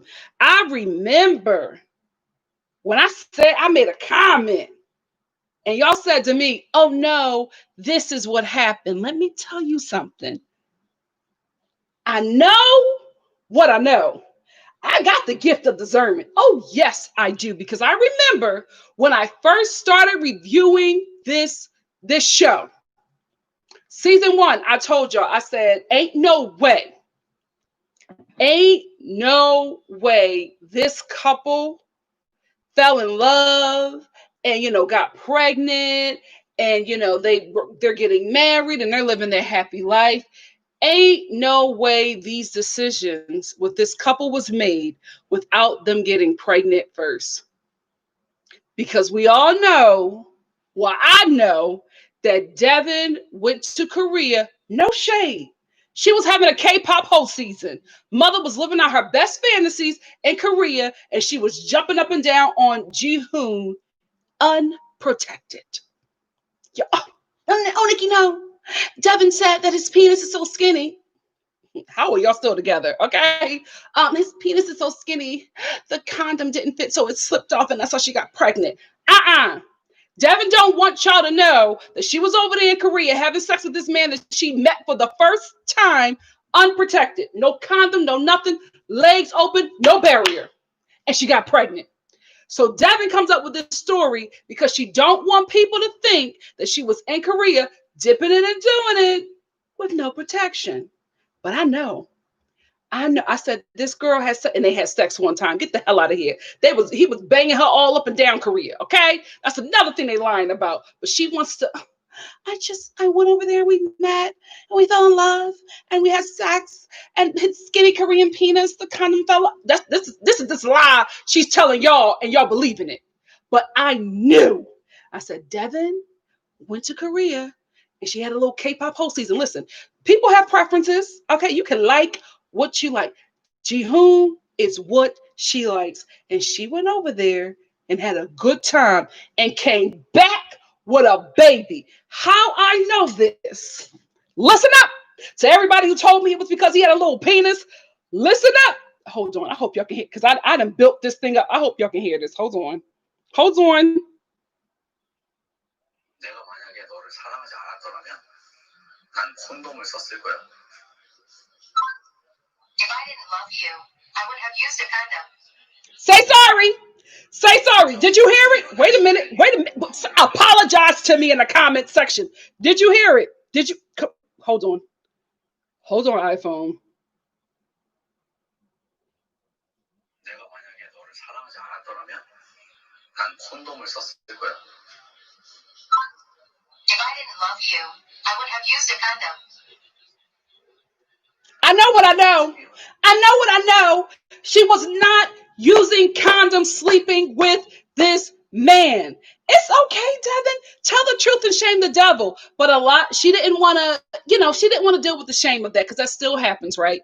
And listen, very few people, and the few people who are women, are accepting of, women who are free and open and honest with their bodies.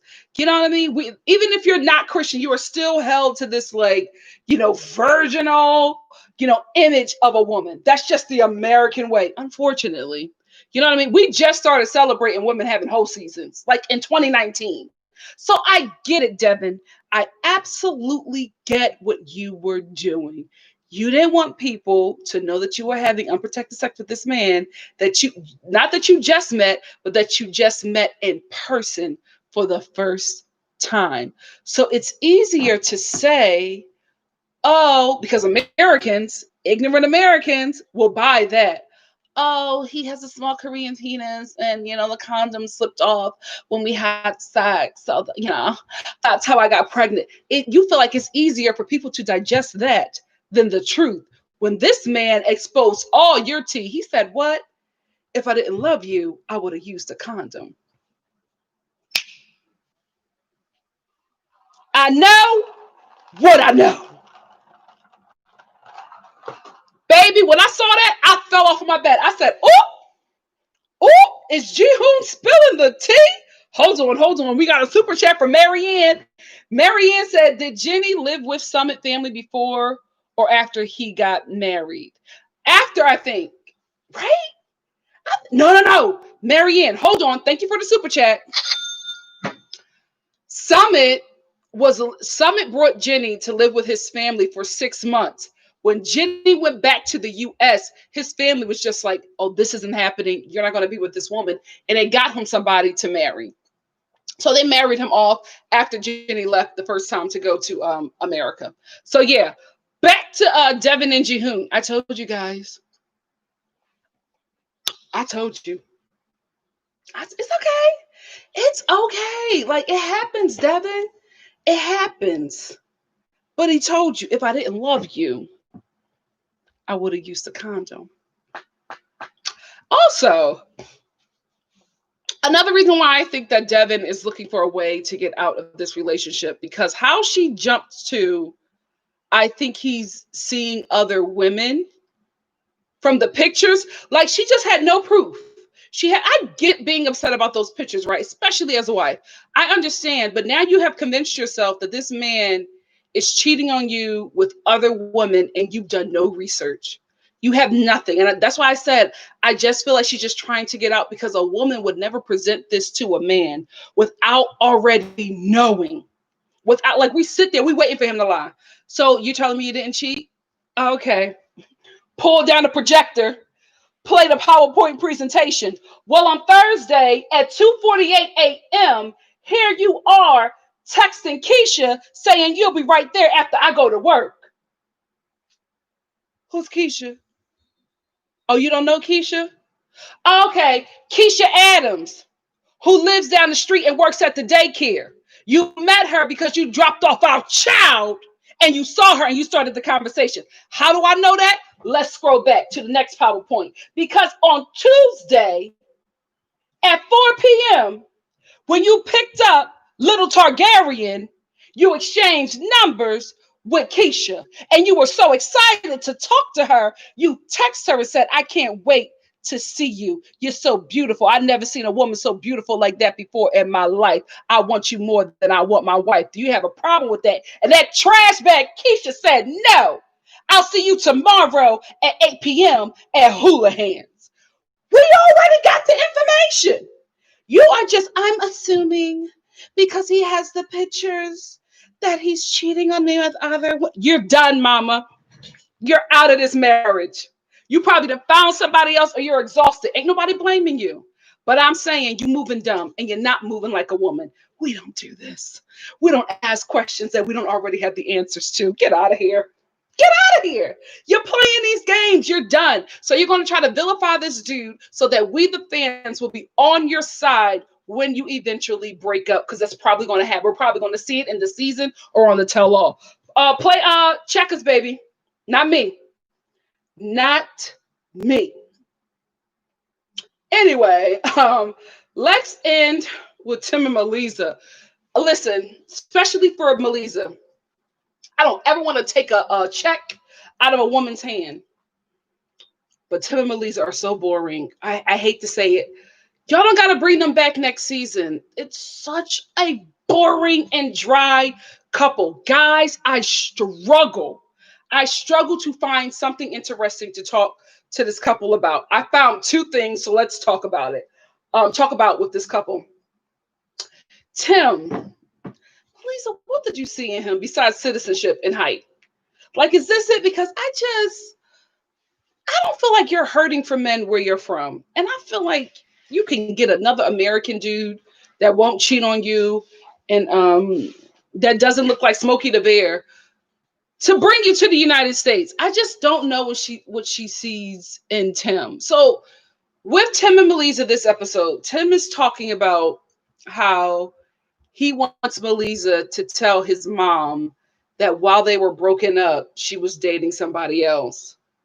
And he's like, well, what does he do? Why is he always doing something with his tongue on the side? Well, I've been bearing my soul to Melissa's family.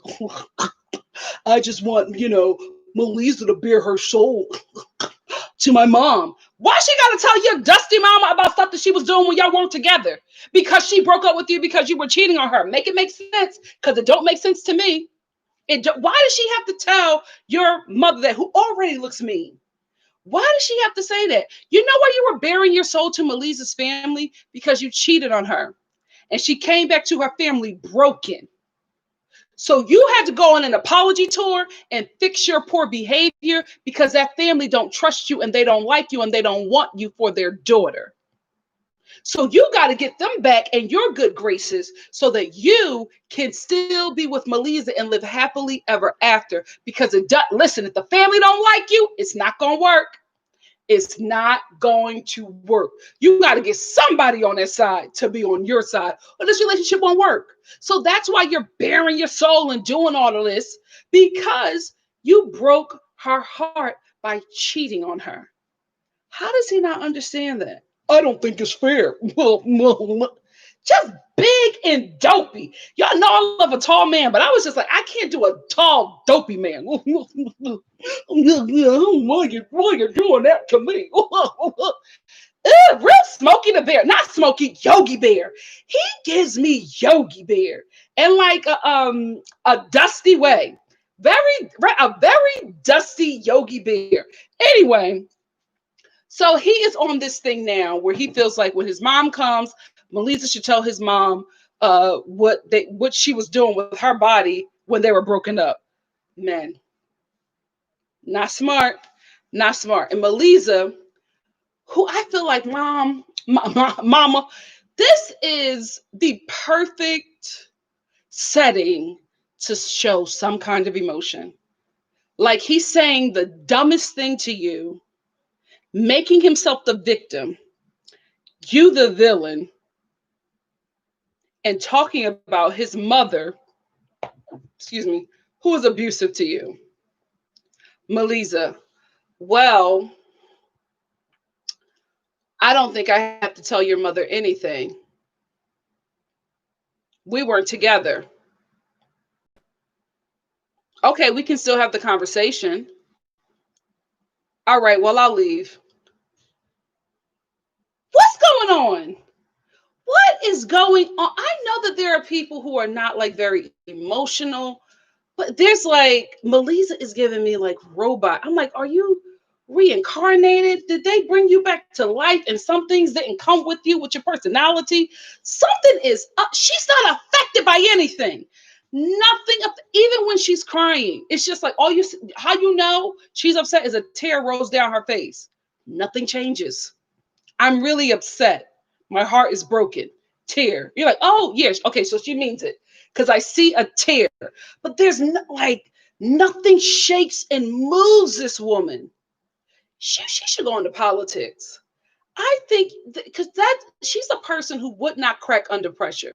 She should either go into politics or maybe become a doctor. You know what I mean? I think emergency room doctor. Like when people are coming in with all of these injuries or whatever, send them to Melissa. Somebody's running in frantic. Oh my goodness. I ran into a tractor trailer and my heart is like hanging out of my body. Help, help. And everybody is, Melissa, send them to me. I got this. Working on a body, blood, guts, everything is in her face. Melissa. Nothing. Nothing phases this girl. You should be an emergency room doctor or a politician. Somebody who could deal with a lot of people and a lot of pressure and won't break. What else should she be? She'd be a great mom. She'd be a great Cole. No, I don't want to say you'll raise a serial killer, but you gotta have some comfort. You gotta comfort that baby. You gotta, girl. I don't know what it is. I don't know what it is, but Melissa is just, there's nothing.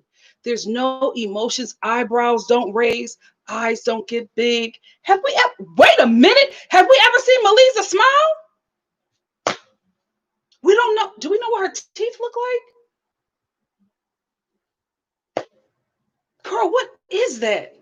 What is that? What else could she be? Forget all that stuff that I said. You know, you can fall back on being an emergency room doctor or what else did I say that she could be? A politician, right? That could be your secondary job. Melissa, girl, listen. You and Brittany need to listen to me. Poker player. You will clean up in Vegas, Melissa. You will clean up in Vegas. Get this to her. Melissa, listen. Poker, that is your calling. Poker player. That is your call. You will make millions. Millions. Sis, you got it. Brittany is a naturally gifted ventriloquist. You are a naturally gifted poker player. I was like, what is? I can't see it. I don't understand. You are blessed with the skills to play poker. You're a poker master. You could do it, mama. Listen to me. You could do it. I see it. I see it, Melissa. Listen. Listen to Nikki. I know what I'm talking about. Let's talk about why Melissa don't like Tim's mother and Tim's mother don't like Melissa. How did I know? How did I know before Brittany said anything that the issues that she has with Tim's mom is because of racism and xenophobia? So Melissa and Tim are having an issue, or having a little argument. It couldn't have been too heated because he's arguing with Melissa. Yogi the Bear and his poker player are having an argument. It is probably the most uneventful argument that anybody has ever witnessed. They did not need Tim's mom interjecting. Nothing. Even Melissa. Oh, and I raised my voice. How high did you raise your voice, Melissa? I'm going away. Is that how high it got? Nobody was threatened. You know what I mean? So the mother didn't need to get into it, but she don't like Melissa, and I don't think that she doesn't like Melissa because she's a woman of color and she's from another country. I think it's very easy for her to not like her because of that. She gives me that she wants her son to be married to a white American woman, right? White American. I was gonna say no, white American. Anyway, she gives me that, right? I think it did not help Melissa winning her over that not only was she a woman of color, she was from another country. You know what I mean? I feel like if Melissa was from Russia, she'd be cool. You know what I mean? If Melissa was Natasha, she'd be fine with her. But I think those things worked against Melissa as well. Those are secondary to what the most important thing is concerning this woman. She don't like nobody talking to her baby that way. Tim gives me mama's boy. The mom seems like she is a constant issue in all of Tim's relationships. Even if Melissa was a white American woman, she still would have found a reason to not like her. But like I said, her being a woman of color and from Colombia didn't help her, right? But she still would have found a problem. She still would have found a problem. So she is that kind of woman that kind of mother who allows her son to just be a poor human being. And while everybody else is calling him out on his mess, she'll coddle him and tell him that everybody else is wrong, that they can't see how amazing he is, and his behavior never changes because the most important person in his life is telling him that everybody else is messed up, everybody else is crazy, but he's fine. So that's the issue that Melissa is dealing with. It didn't help, like I said, that she's a woman of color and that she is from Colombia, because when they're having this uneventful argument, the mother interjects and she jumps in and starts going after Melissa, even though her son cheated. That's why they're having this argument. But she goes after Melissa because Melissa is going after her pride and joy. So she jumps in and starts attacking Melissa. They start going, at it verbally, and then the mother threatens to call the cops on her. So she knew exactly what she was doing. Listen, we talk real on this channel, so let's do it. When a white person calls the cops on a person of color, they know they're going to get that person killed. Let's just be very honest. Be very honest. Not you know what I mean? Not all white people are like cop callers, but we know the ones who are just like, oh my goodness, there's a man and he's running in my neighborhood. He has on workout gear. He has on headphones. I think he's carrying a gun. From here, it looks like an iPhone, but I think it's a gun. You know what you're doing. So when Tim's mother invoked that, she knew exactly what she was doing, and Melissa knew exactly what that woman was doing. Because if the cops come and she tells them that she feels threatened, Melissa is either leaving that house in a body bag or she's going straight to ICE. Either way, she would have been in a terrible situation. So I would not be upset if Melissa said on camera, I hate that woman, because a little disagreement never warranted that. Why are you calling the cops on her? You know exactly what's going to happen to that woman. You're not an idiot. You know how this thing works. You know who the police work for. You know who the police protect. So why would you even invoke that on this woman who is from Colombia, who is brown with this deep accent? You know nothing good is going to happen happen to that girl if the police arrived to your home and you were telling them that you feel threatened by her and that she attacked you. You know good and well what's going to happen. So Melissa not liking her, sis, I understand. Sis, I absolutely get it because Melissa knew what that woman was doing. She knew, and I knew. And Yogi Bear knew, but that's his mama. Sleepwalkers. We got another sleepwalker family in this situation. Tim and his mama, sleepwalkers. Just like what's that dude with the titties? Colt and Debbie, sleepwalkers. If you don't know what I'm talking about, watch Stephen King's Sleepwalkers. You will understand this relationship. Very weird, very toxic, very unhealthy. But this is what Melissa is into. This is the relationship that she's into. For Melissa's sake, listen. I hope it don't work out. And y'all know I never like to say stuff like that, but I hope it doesn't. I hope it doesn't. You got a man who takes no responsibility for harming you, who tries his best to make you the victim because he doesn't want to feel like he's responsible for anything. So he wants to put everything on you. And he goes back to that toxic mother who blames you. So you never have to take responsibility for everything. And everybody else is the bad guy but you. Melissa, listen. Do you want to get to America? I feel like you could. You seem like you come from money. You can't buy your way in. Like, you don't have to go through Tim. You're a cute girl. I think you could get another American dude. I think you could get an American dude to get you over here. If that's what you want. If that's what you want, you don't have to go through Tim. You don't have to go through Tim. And that mother, listen, I would have fought her. I would have been like, you know, if I'm going to ICE, I'm at least going to go to ICE for a reason. And I would have beat that woman up in her home. Oh, so you trying to get me killed? Okay. Well, let's get a reason to get me locked up then. If this is what you want to do, let's go. Because you seem like you come from money. So I don't think that you would have, I don't know. Would she have stayed in ICE for a really long time? No, because even if you have money, they keep you in there. Joe Giudice.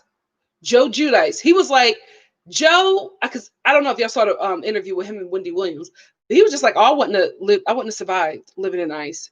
He was just like, it's worse than any prison that you could ever think of. He was like, when I was in ICE, I was wishing I was back in American prison.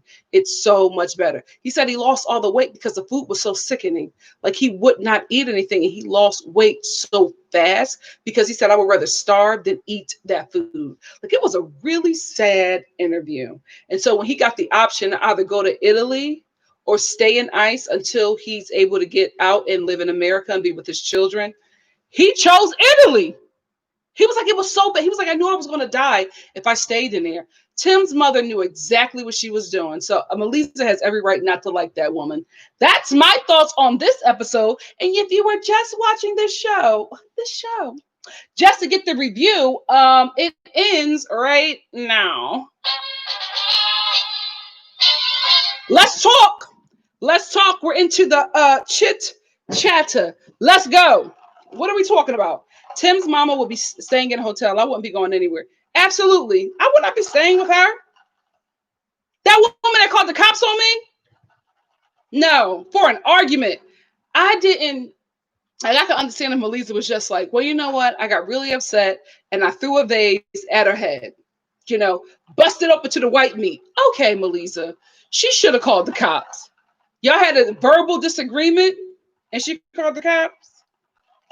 She knew what she was doing, especially in Texas. Let's tell the truth and shame the devil. This white woman is calling the cops because she feels threatened by this Colombian, but it's, we're American. So anybody with an accent and brown, Mexican. Okay. So we all know the history between Texans and Mexicans. So we all know what that is. So she knew what she was doing, guys. That no, she knew exactly what she was doing. Y'all know I gotta take my time in these comments because they jump so fast. Ryan Rounds, Melissa is a Vulcan in a human skin suit. I love her, but it's just like nothing there.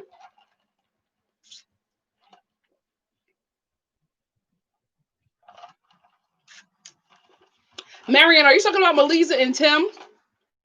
Because Marianne said maybe this whole story is fake and she's just acting and she's a good actor. This could be one of them fake storylines. It really, really could. Either way, I don't care about this couple. Like Melissa and Tim, they're probably good people off of this show because you know I always say I feel comfortable talking about these couples or whatever these people on this show because it's reality TV. I know that a lot of it does not is not a true representative of the characters that we see on this show. I know the people on this show are painting a caricature of themselves. Like I get it, right? So I'm commenting on this, sort of real, hella fake reality TV show, and we're getting a blip of these people's lives. So none of this could be real, right? Tim and Melissa could be either acting this storyline or reenacting what happened before the cameras got here or before they were on the show. Because I said before, that's what happens with a lot of these reality TV shows. Like, although it actually happened, the cameras weren't there. So a lot of times they're doing reenactments for us. That's like why on girl, the what show is it? Not 90 Day Fiance, Love at the Lockup, right?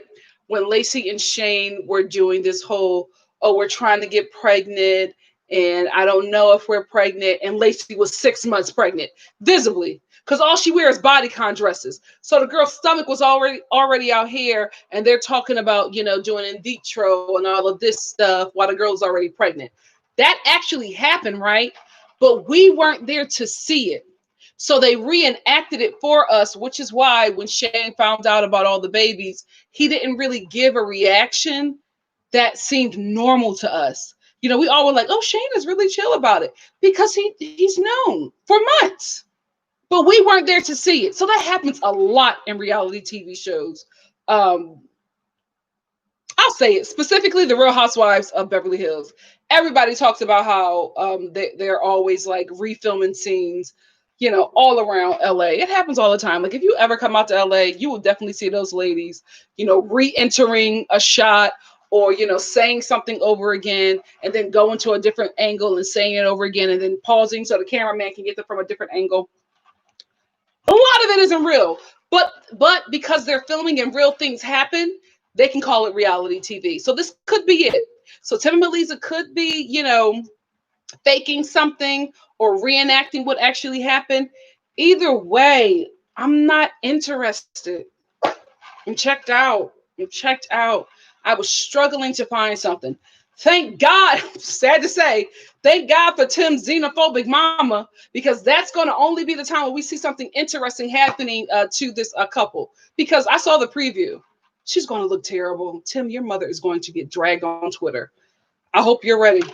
More than you. She's going to get dragged more than you. I hope you're ready. Oh, Ryan Round said Melissa could be a psychiatrist. Absolutely. But she'll make more money as a poker player.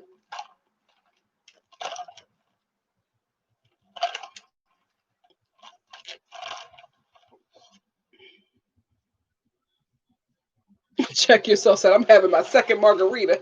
Go ahead. Clink, clink. Yes, Marianne.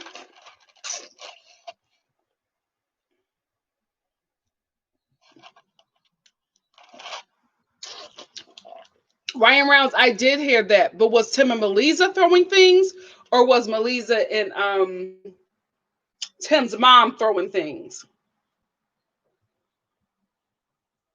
That changes it. That changes it. Even still, that mother in Texas knew what she was doing. But if Melissa threw something and clicked that woman in the head,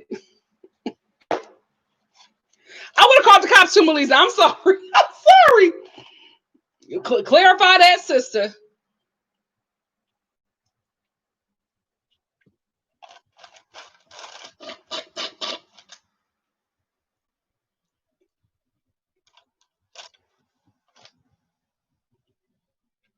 Who, Marianne? Did you call Tim Baby Huey? I haven't heard that in so long, so long. But yes, he gives me Baby Huey. Oh, Debbie is so evil.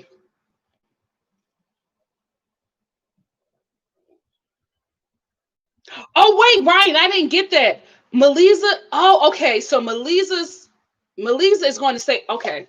That makes sense because I didn't understand that until Ryan cleared it up for me. So Melisa is not staying in the home that she shares with Tim because his mom is coming there and staying there. So she's going to stay with her family because she doesn't want to be around that woman. I get that. Oh, I never want to date a mama's boy. Never. Never. I love when a man has a great relationship with his mom. But if I'm going to be in a relationship with you and your mom, I'm good. I'm good. I want you to love, honor, and respect your mother, right? But when me and you are together, it's us. Okay? Like I'm not expecting you to cuss your mom out if she does something disrespectful to me, but I am expecting you to have my back. You know what I mean? Like I don't want like I don't want to be like with a dude, right? And we go over his mom's house and she says something to me because, she's that really overprotective mom and she says something nasty, right? I don't want my man to turn around and be like, I hate you. I wish you were dead and kick her down the flight of steps. I don't want that. But I want him to be like, how dare you? Like, don't speak to her like that. That's like, I want you to stand up for me. I don't want you to beat your mama up. Okay. But I do want you to stand up for me in a respectful way, but in a way where I feel protected by you. Men have to understand that provision and protection is very important to us. Very important. I don't want you to take me to a place or take me amongst your family and they're disrespecting me and you're sitting there like, oh, that's my family though. Okay, well, we're not together. We're not together. Mm-mm. Oh, Marianne, they definitely need to be on I Love a Mama's Boy. Cole and Debbie should be on there too. Cole and Debbie with that. Who was Colt's friend that embarrassed herself on TV and Larissa cussed her out so bad she walked off camera or walked off her Zoom?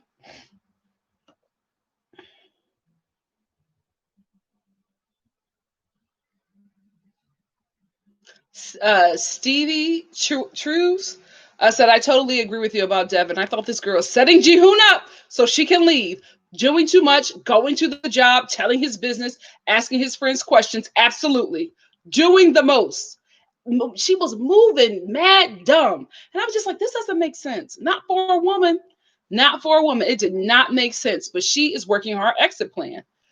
Jenny said, I feel like Yazan was mad at Brittany about everything he lost because of her. The car was just the last straw, the physical thing he could show her. Absolutely. I also think that he was, stressing out about his family and absolutely exhausted. But my thing is, how do you want a wife and you were looking to your father to provide for you? Because he was just like, oh, I lost this. I lost all of that. I lost this. But all of that was under your father's control. So how are you expecting to lead out in a marriage if you're not actually the leader of that marriage? It's your father. So Brittany is marrying your father, not you. What American woman you think gonna be okay with that after she's leaving everything that she knows, a lot of comforts that she has in her own nation, and also coming to live below what she's used to? And marry your daddy? That's too much. You're requiring too much of her.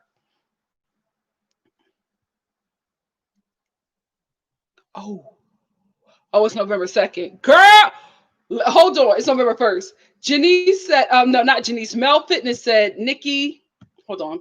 I don't know why they blocked that. They're weird. Oh, because you said a little cuss word, so they probably blocked it because of that. Mel Fitness said, Nikki, I am back. I wanted to wish everybody a safe election day. Be careful out there because even the stores are starting to board up their stores. So, it might, S might really hit the fan. Absolutely. You scared me though, because I was like, is it November 3rd? Because y'all know, sleeping through that day. But yeah, be safe, guys. They're boarding up everything around here too.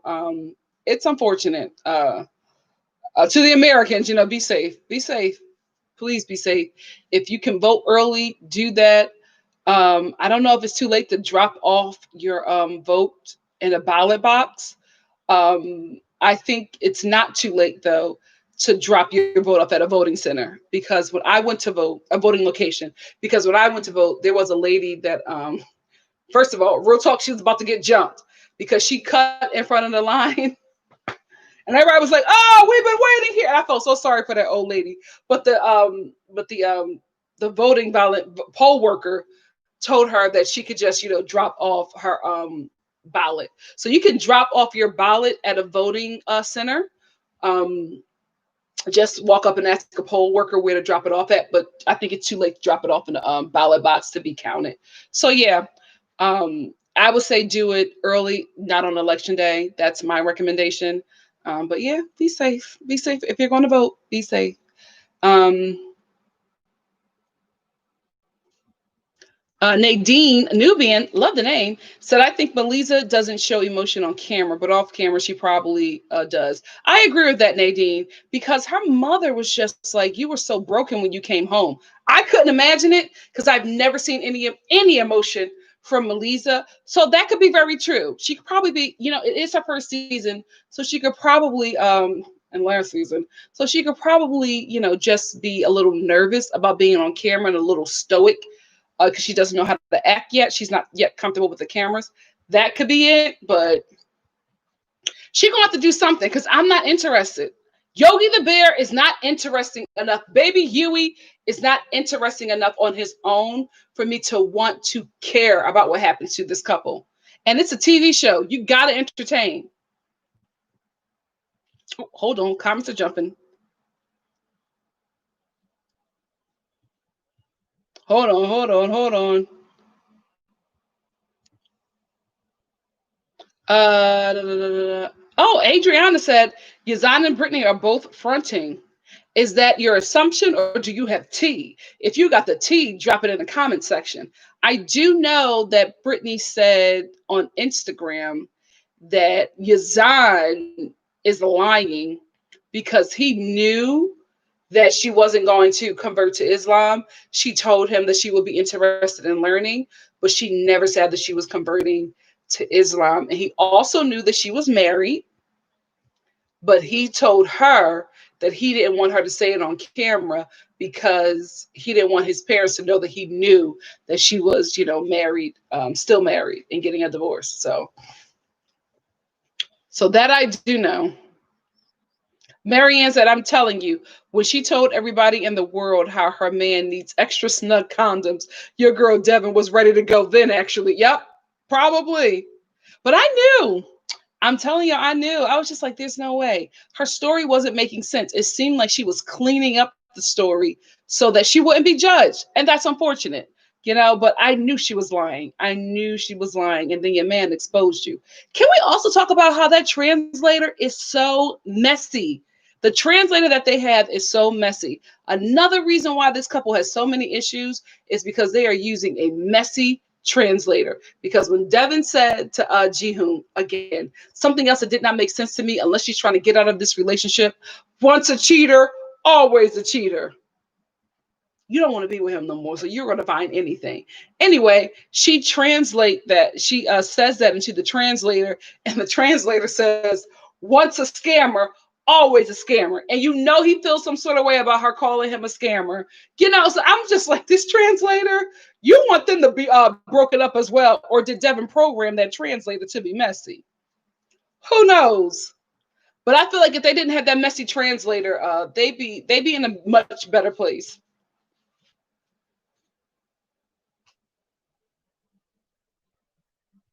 Stacey J, I definitely think that Devin is lying. Stacey J says, I don't get the Devin timeline. Me either, girl, because she's lying. I didn't think they were using condoms, but she says she got pregnant in America. Do you think she's lying? Absolutely. Devin said, so she says a lot of stories.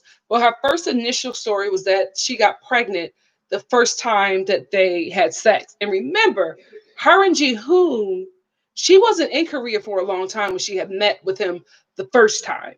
So I honestly think that, listen, Devin and Jihoon was probably talking back and forth, listen,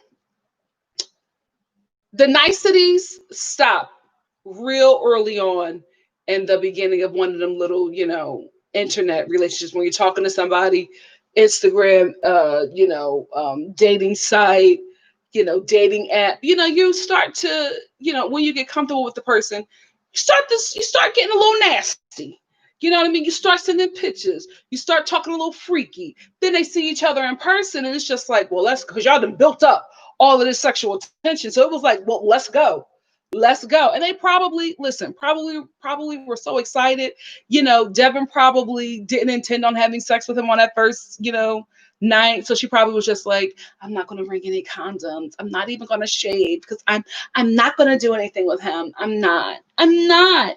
But then, probably met him and got excited, and things just happened, and they had unprotected sex because neither one of them were prepared. Sometimes you're not prepared to have sex and it just happens. So neither one of them was prepared, and she got pregnant. And they had to make it work because she didn't want to come home to America with a whole baby and have to explain that to everybody that she was in Korea for 3 days and got pregnant. So now it's, oh, we're in love and we're getting married, because you rather do that than explain that you got pregnant on a one night stand because of the shame. That's what I think. That's why her timeline never makes sense, because she's constantly lying.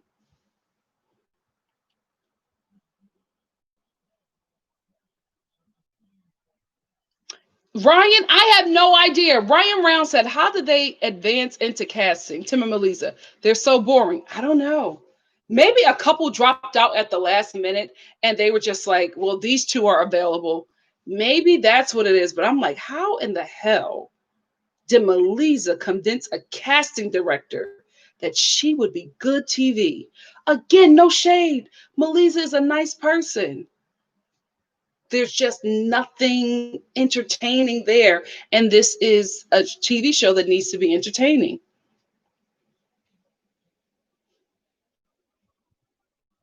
Just wait, what is going on? Because I saw Mimi Nick said just tight teeth. What? Who are you talking about? What did I miss?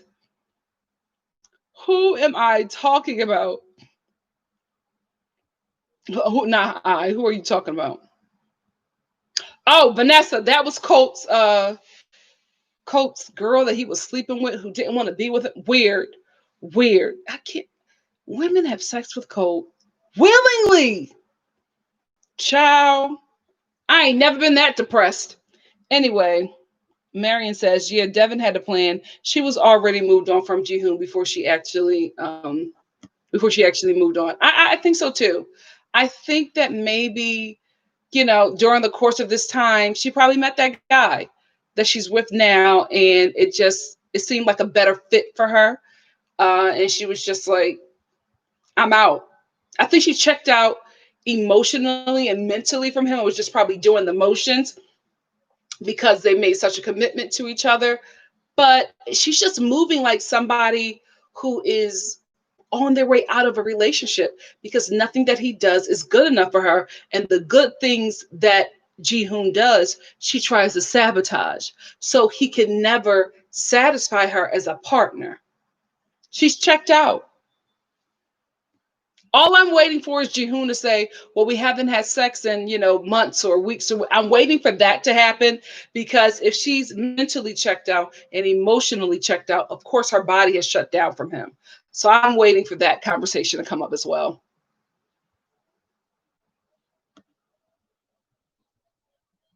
Yep. Ryan Brown said Yazan got kicked out of his comfort security bubble. He had to grow up. He had to grow up and start acting like a husband. Brittany is marrying you, not your father.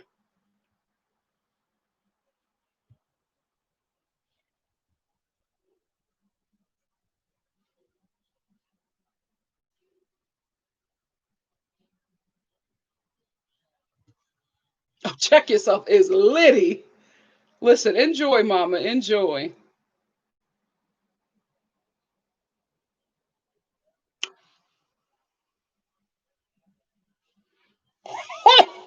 Kimberly, you cannot say that and then just not give us the full story. Kimberly Mayfield said Colt is the worst. Some tea. I live in Vegas and he was in my DMs. Mother, spill. Let's spill. Oh, hey, Amber Matthews.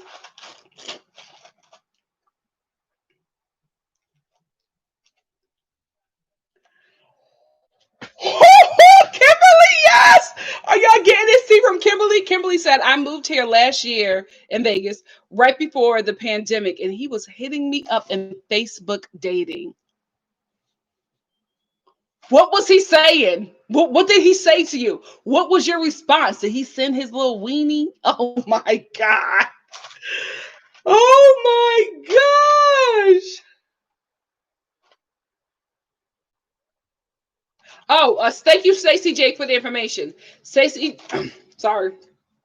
Stacey J says also, gay marriage has been legal in Florida since 2015, I think. I don't know how easy it is to do, though. Thank you so much, Stacey.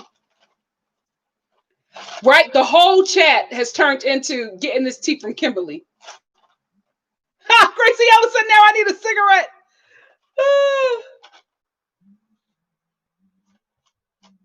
Toby, he just got a thing for women, I think. Colty is just horny. He is just horny. Kimberly, this will stay between us, me and you, and everybody in the chat. Girl, you got to start responding. We got to get you on that show. We have to get you on that show. Kimberly, you're missing a good bag. We got to get you. Girl, you got to respond. You got to respond. Oh, Kimberly, you got to respond. We have to get you on the show. Kimberly said it was him. It was connected to his Instagram. It was legit. I shared the info with the girls of after. Okay, of the AfterBuzz after show. What did they say? Did they take this tea gracefully or brush it off? I need to know. No, he wasn't. Kimberly, girl, we got to get you on the show. Marianne is mad. She's like, how long have you been holding on to this tea? Yes, sis. Yes. Oh my gosh. I keep on refreshing because I'm waiting for Kimberly. Kimberly, what's up? Oh, some more tea. Kimberly said, I'll be honest, I have huge boobs. Hey, sis. Welcome. I am a double JJ in bras, and he liked my boobs. He made comments. Kimberly, I'm not doing nothing for the rest of the night. What did he say?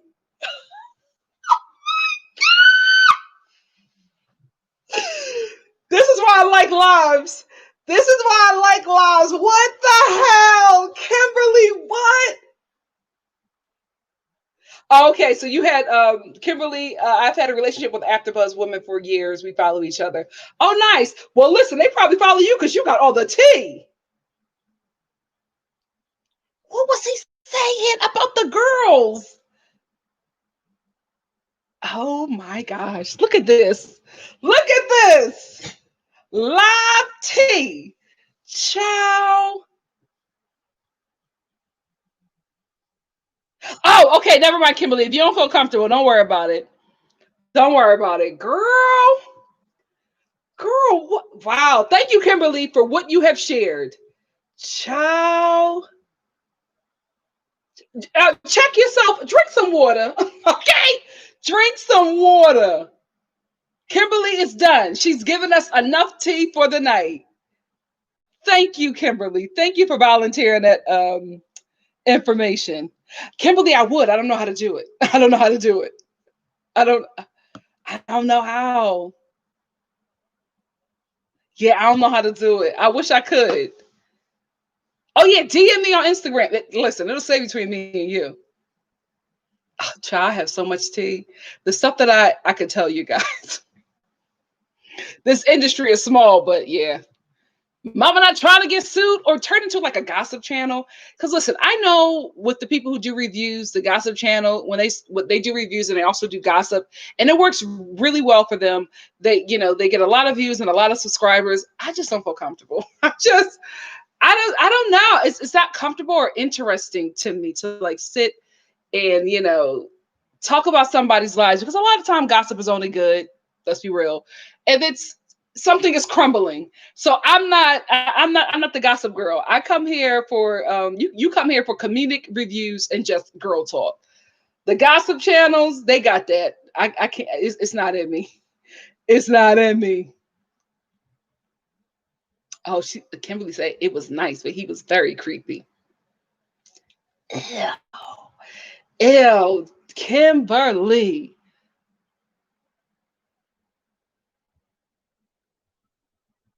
Oh,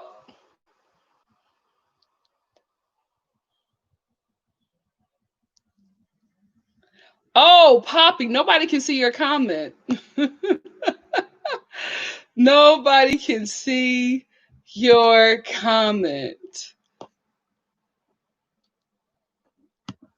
And nobody will be able to see you on this channel, dude, because you are gone. Bye bye, Poppy Man.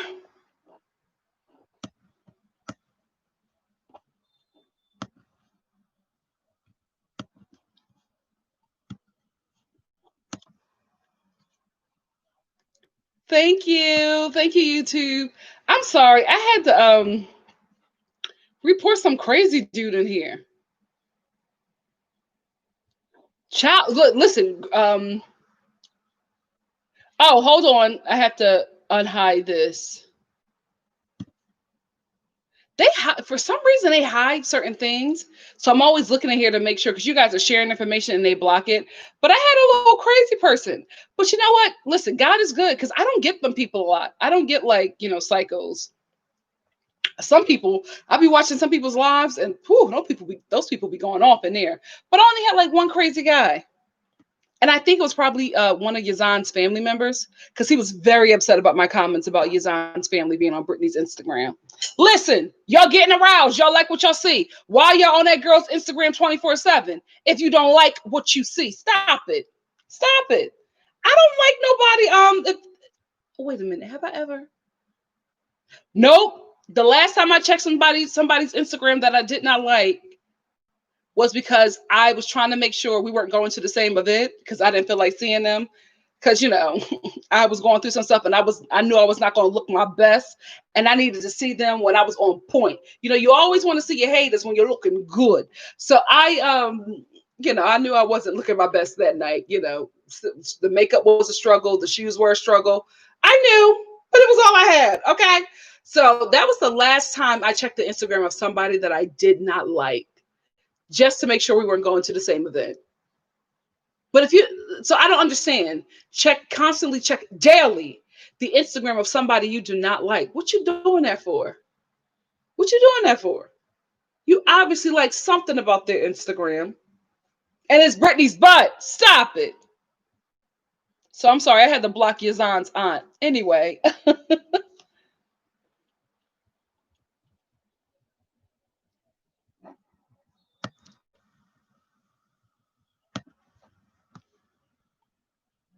Kimberly, I was having a hot girl summer, and I was leading with the girls. Yes, lead with the girls on Facebook dating, trying to meet some guys for some fun. And Colt responded, "Child, I would have deleted my Facebook."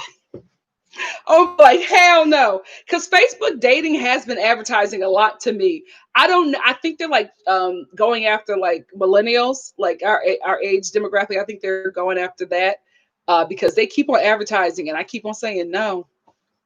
No, I don't. Listen, on Facebook, I just feel like it's too many people that I know who's gonna be like, Nikki, why are you posting your titties on Facebook dating? Because I'm grown. You know what I mean? I just feel like I'm gonna see somebody that I know, and I can't. Because one of my friends, this isn't a bad story, so I can say this, because normally, I put this on somebody else. But one of my friends got on this, no, not any dating app. They got on Tinder. And oh my God, within minutes of her putting that up, everybody who was on Tinder who knew her was just like, "What are you doing on Tinder? What's going on? I thought you was dating." She deleted it right away. She was just like, "I know way too many people out here to be doing it." She deleted it right away. Everybody was hitting her up.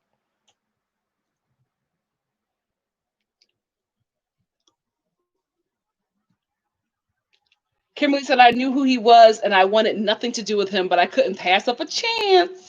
Get the tea, girl, to see what that man had to say." Oh yeah, Marianne, because he was the person that I blocked was cursing. So YouTube blocks stuff out like that, and they alarmed me that I had, somebody unwell in my comment section.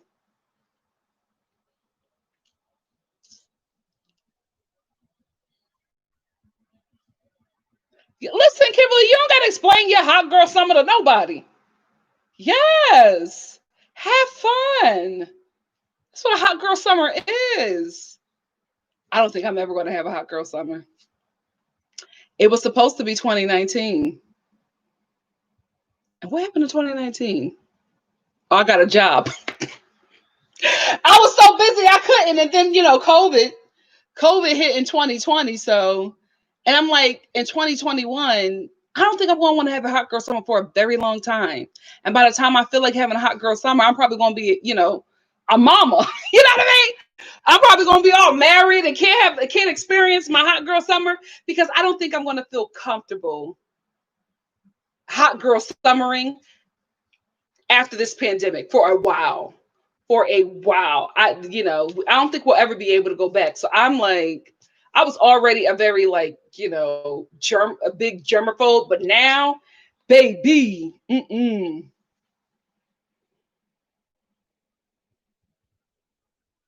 Stacey J said, when Summit cheats on Jenny, I'm going to be looking the other way.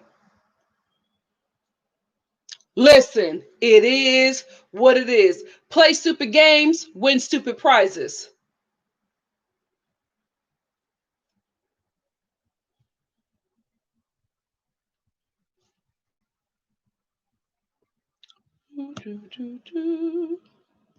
Hold on.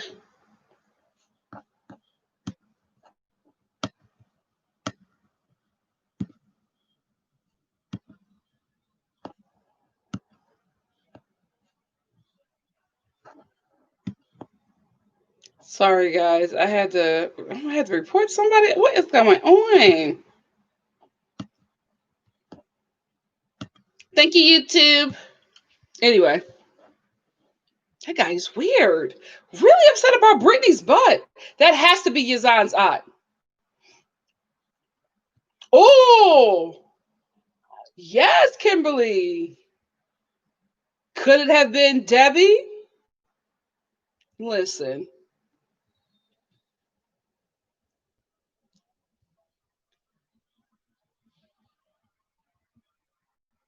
Oh, my Instagram.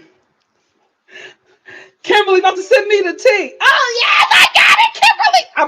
I'm gonna wait till the live is over to read. Girl, girl, ciao. Thank you, Tanine, or Tanine. Thank you so much. It's because of you that I did it. Yes, it's definitely Yazan's aunt. She's mad because I called her out. You're sitting there getting aroused. Thank you, Kimberly. Oh, girl. As soon as I get up here, you know what? It's a little late. How long have we been on here? Oh, guys, we are going into 3. I can talk to you guys forever. Like nothing. It feels like I can't believe I've almost been on here for like 3 hours. Why is this like there's such an ease? There's such an ease. I love talking to you guys. Oh, tag. Okay, thank you, tag. Hey, Mom Matheson. Girl, I'm assuming girl. We have been having a ball. Some tea was dropped. We've had some laughs. I had to block somebody. Listen. We had a good time tonight, or in the morning for you.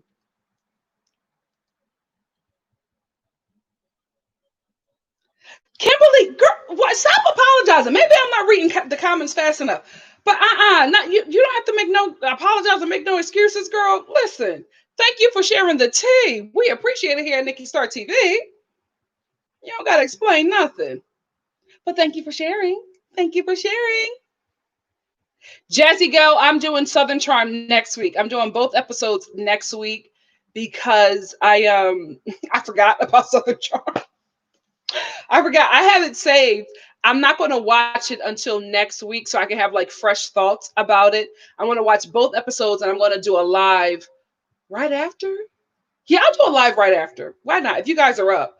I mean, I know you guys are all over, so I try to do them in the afternoon or like mid evening for me because I think it'll still be, enough time for the East Coast. But I think I might do Southern Charm right after since it'll be so fresh. Um, yeah, I made you that. I made you that. If not, it'll be on the next day. So yeah, but I want to do both episodes next week. And I also saw a little bit of it. Not a lot, but I saw, what they had on the premiere episode, and I didn't think it was a lot to talk about. So it's going to be a nice review next week for both episodes 1 and 2.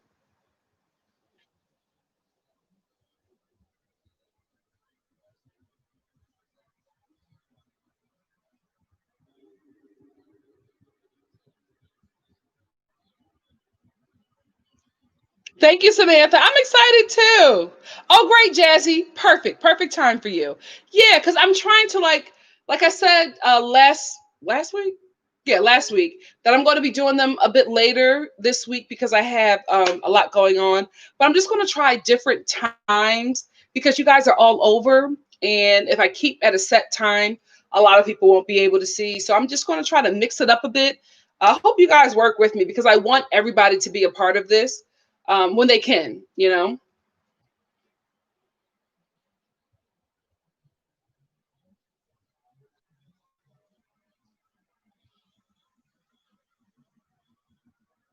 Oh, yeah, summer, absolutely. I hear you.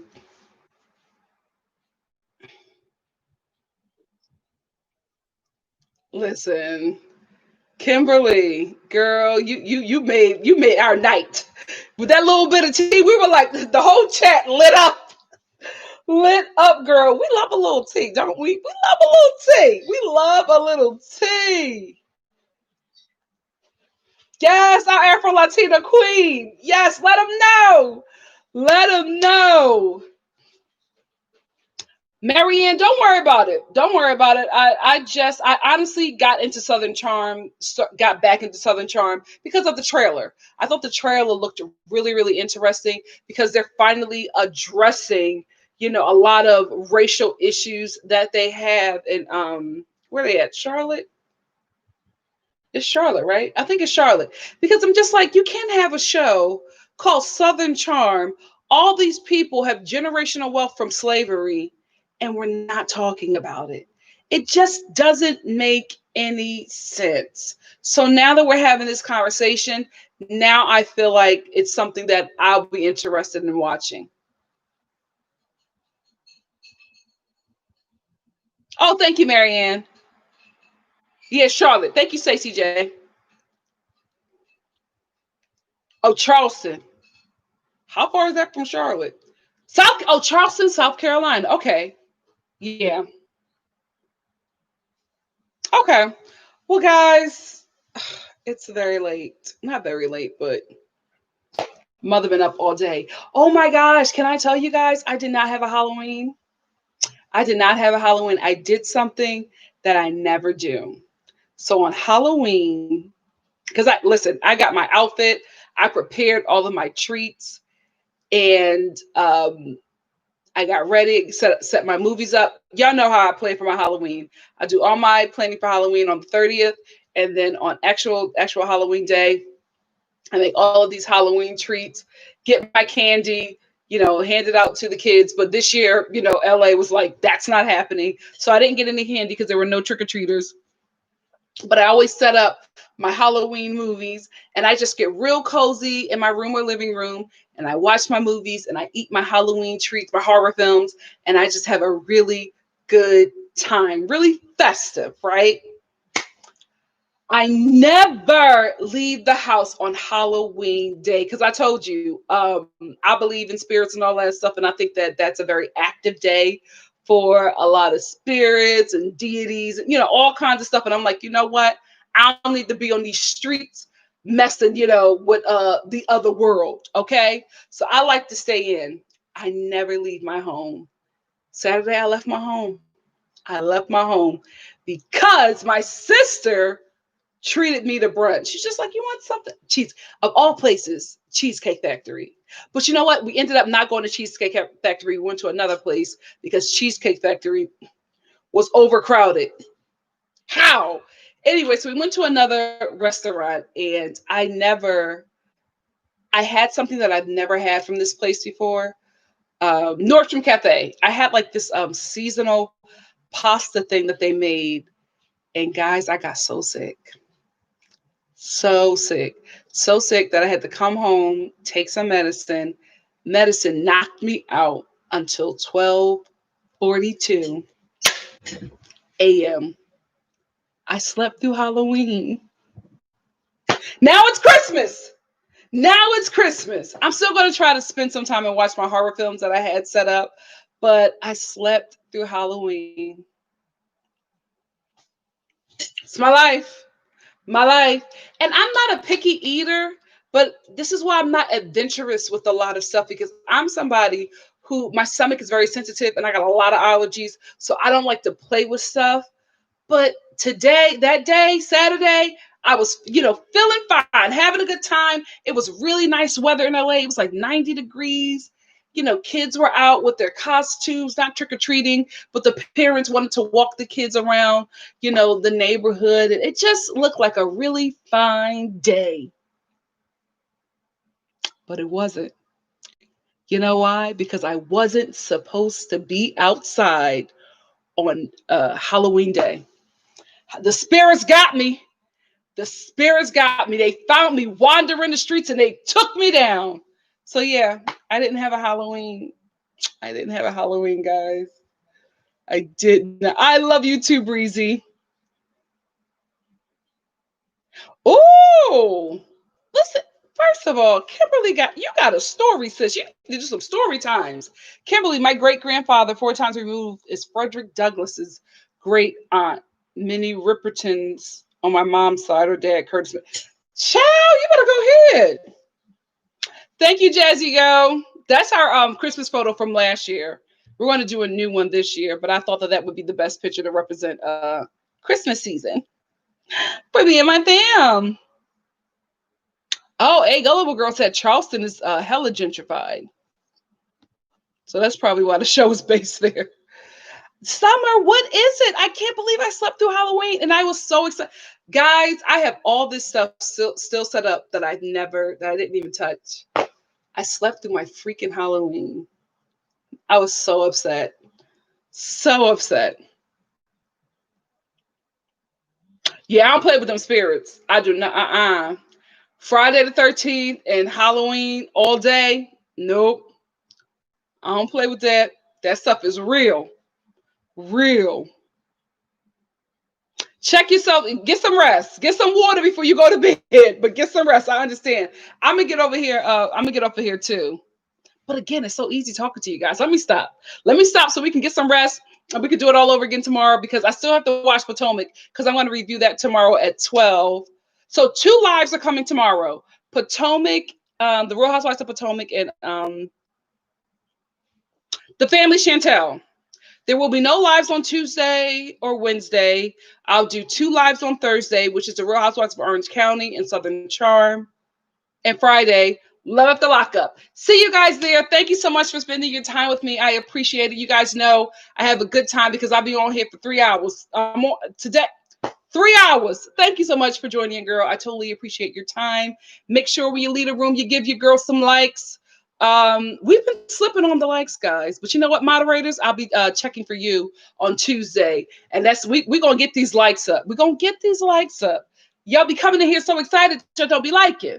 We got to change that. We got to change that. So make sure you like, make sure you share your girls' work, and I will see you tomorrow for 2 lives. Love you all. Have a good time.